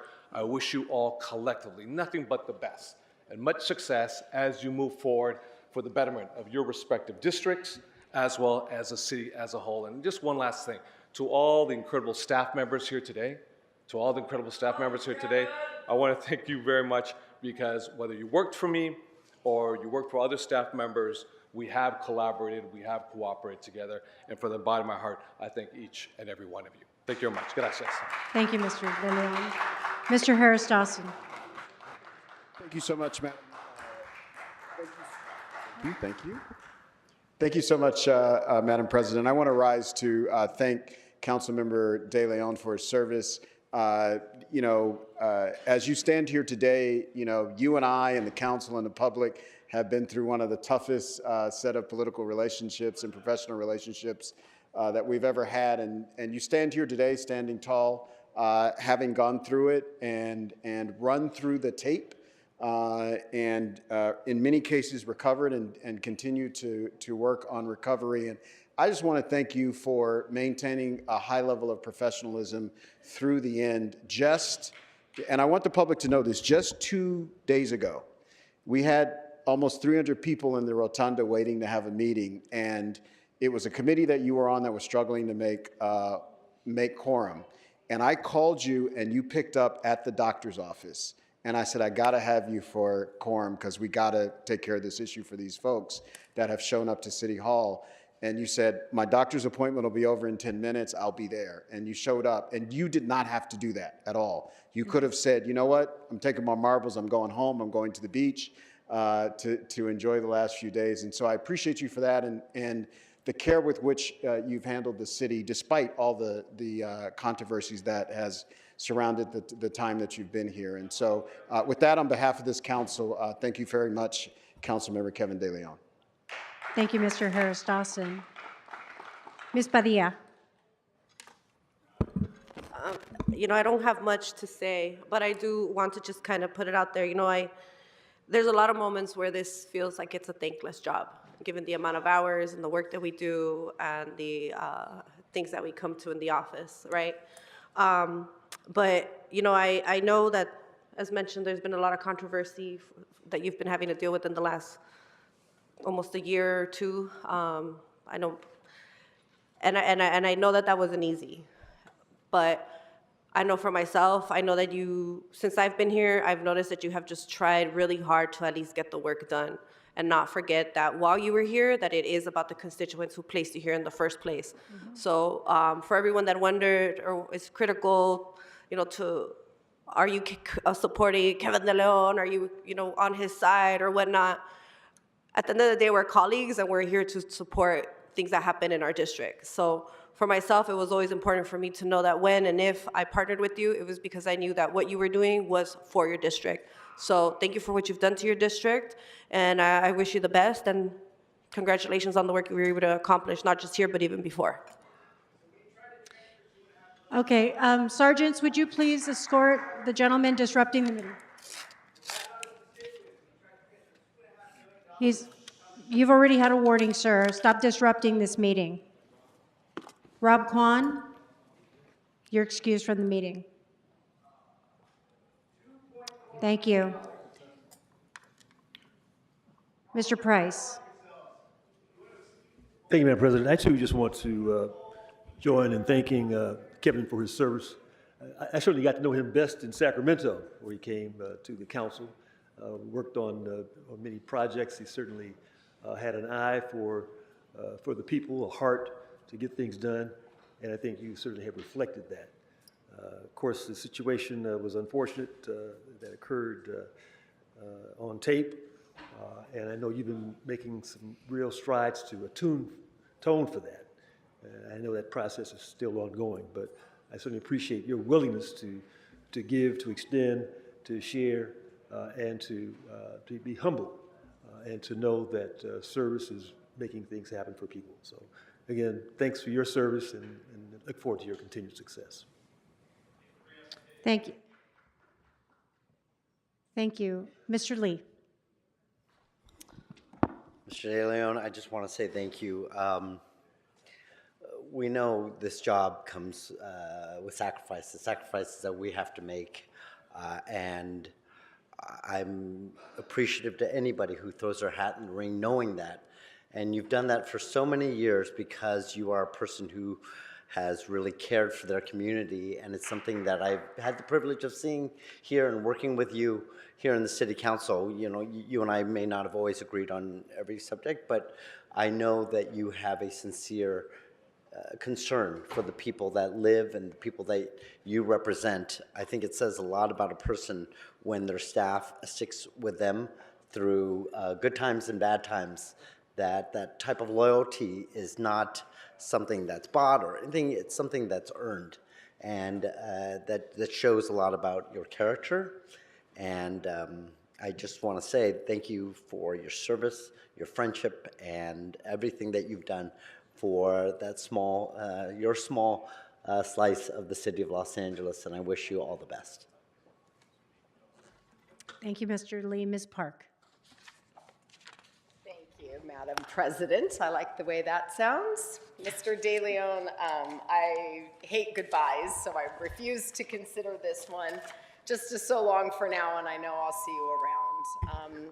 I wanted to just note the incredible forward progress that you made in your time in this position here in the city of Los Angeles. Your constituents in Council District 14 are better off for your service. The incredible work that you did with your parks, your meals programs, the homeless, the rapid expansion of housing has been nothing short of remarkable. But it isn't just your years here in this council. I think you have been a true public servant your entire adult life. And so I really just want to thank you and commend you for the leadership that you've demonstrated, the grace under very difficult, trying times. And on behalf of CD11, you've been a friend and a reliable supporter.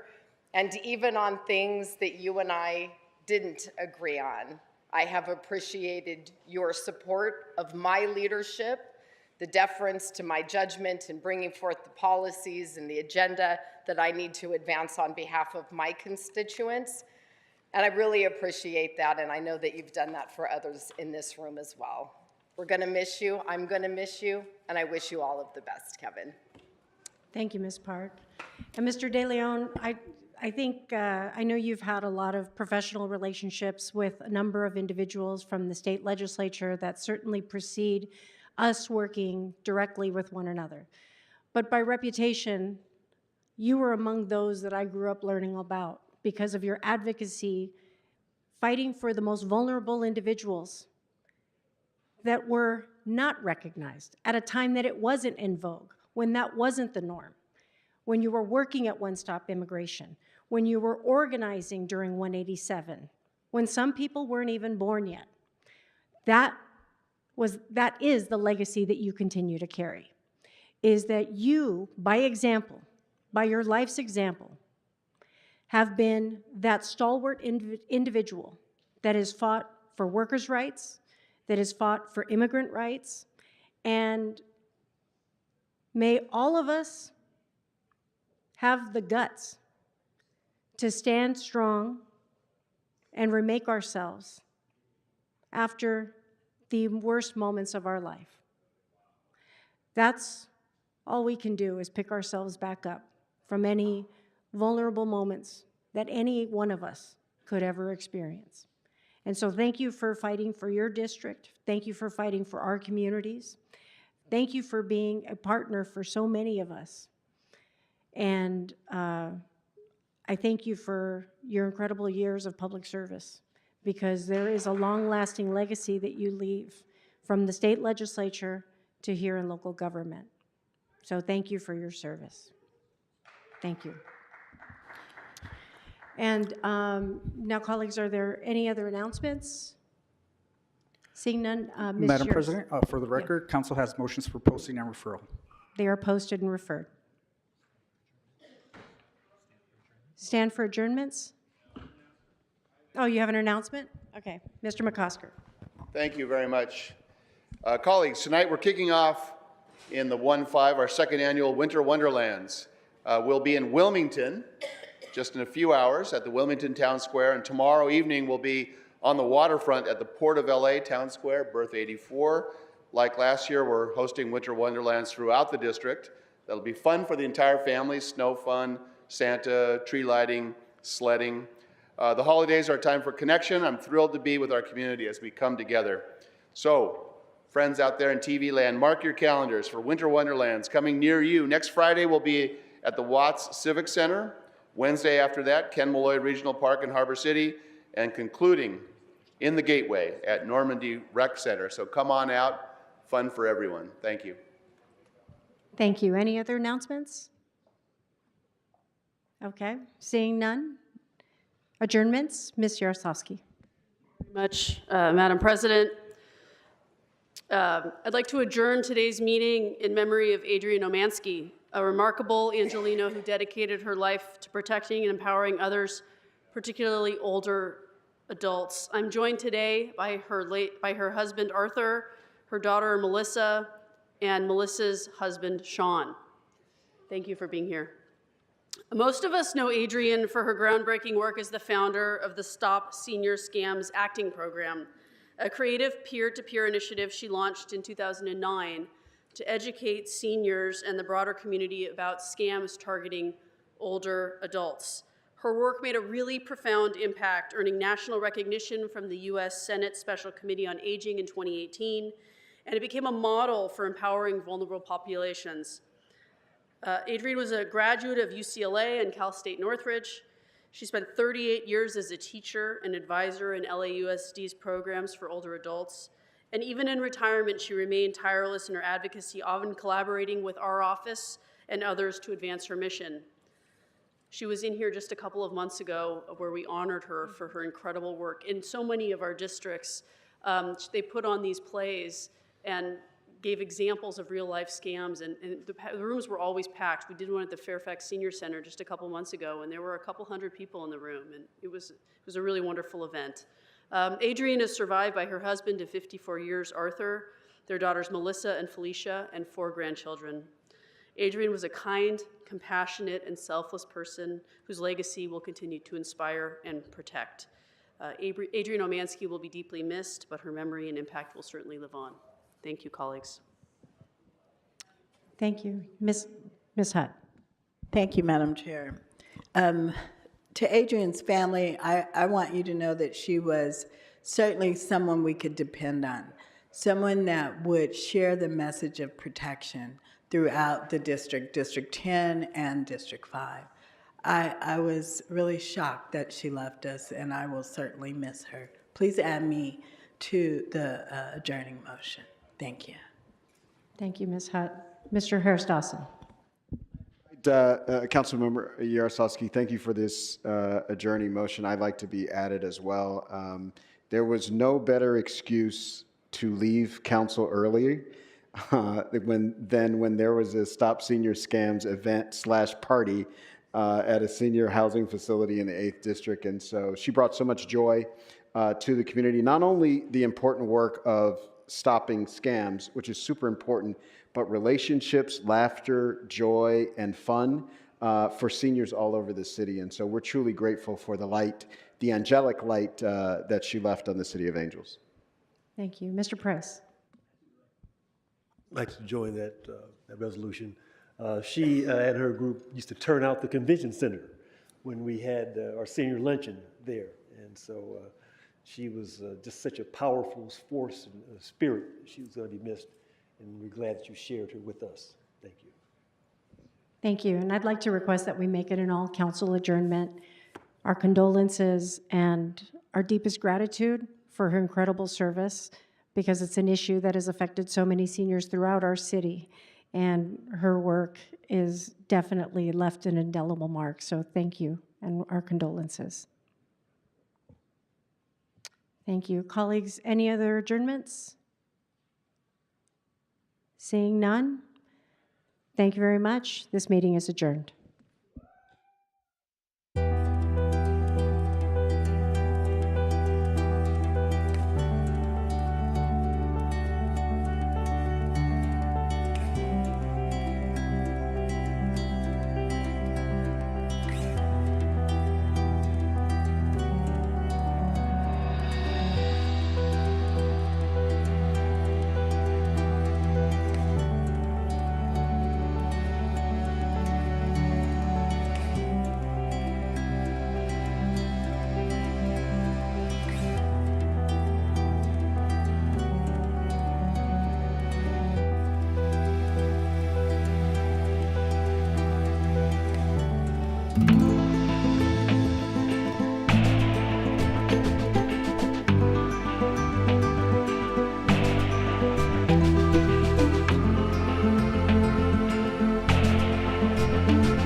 Plussing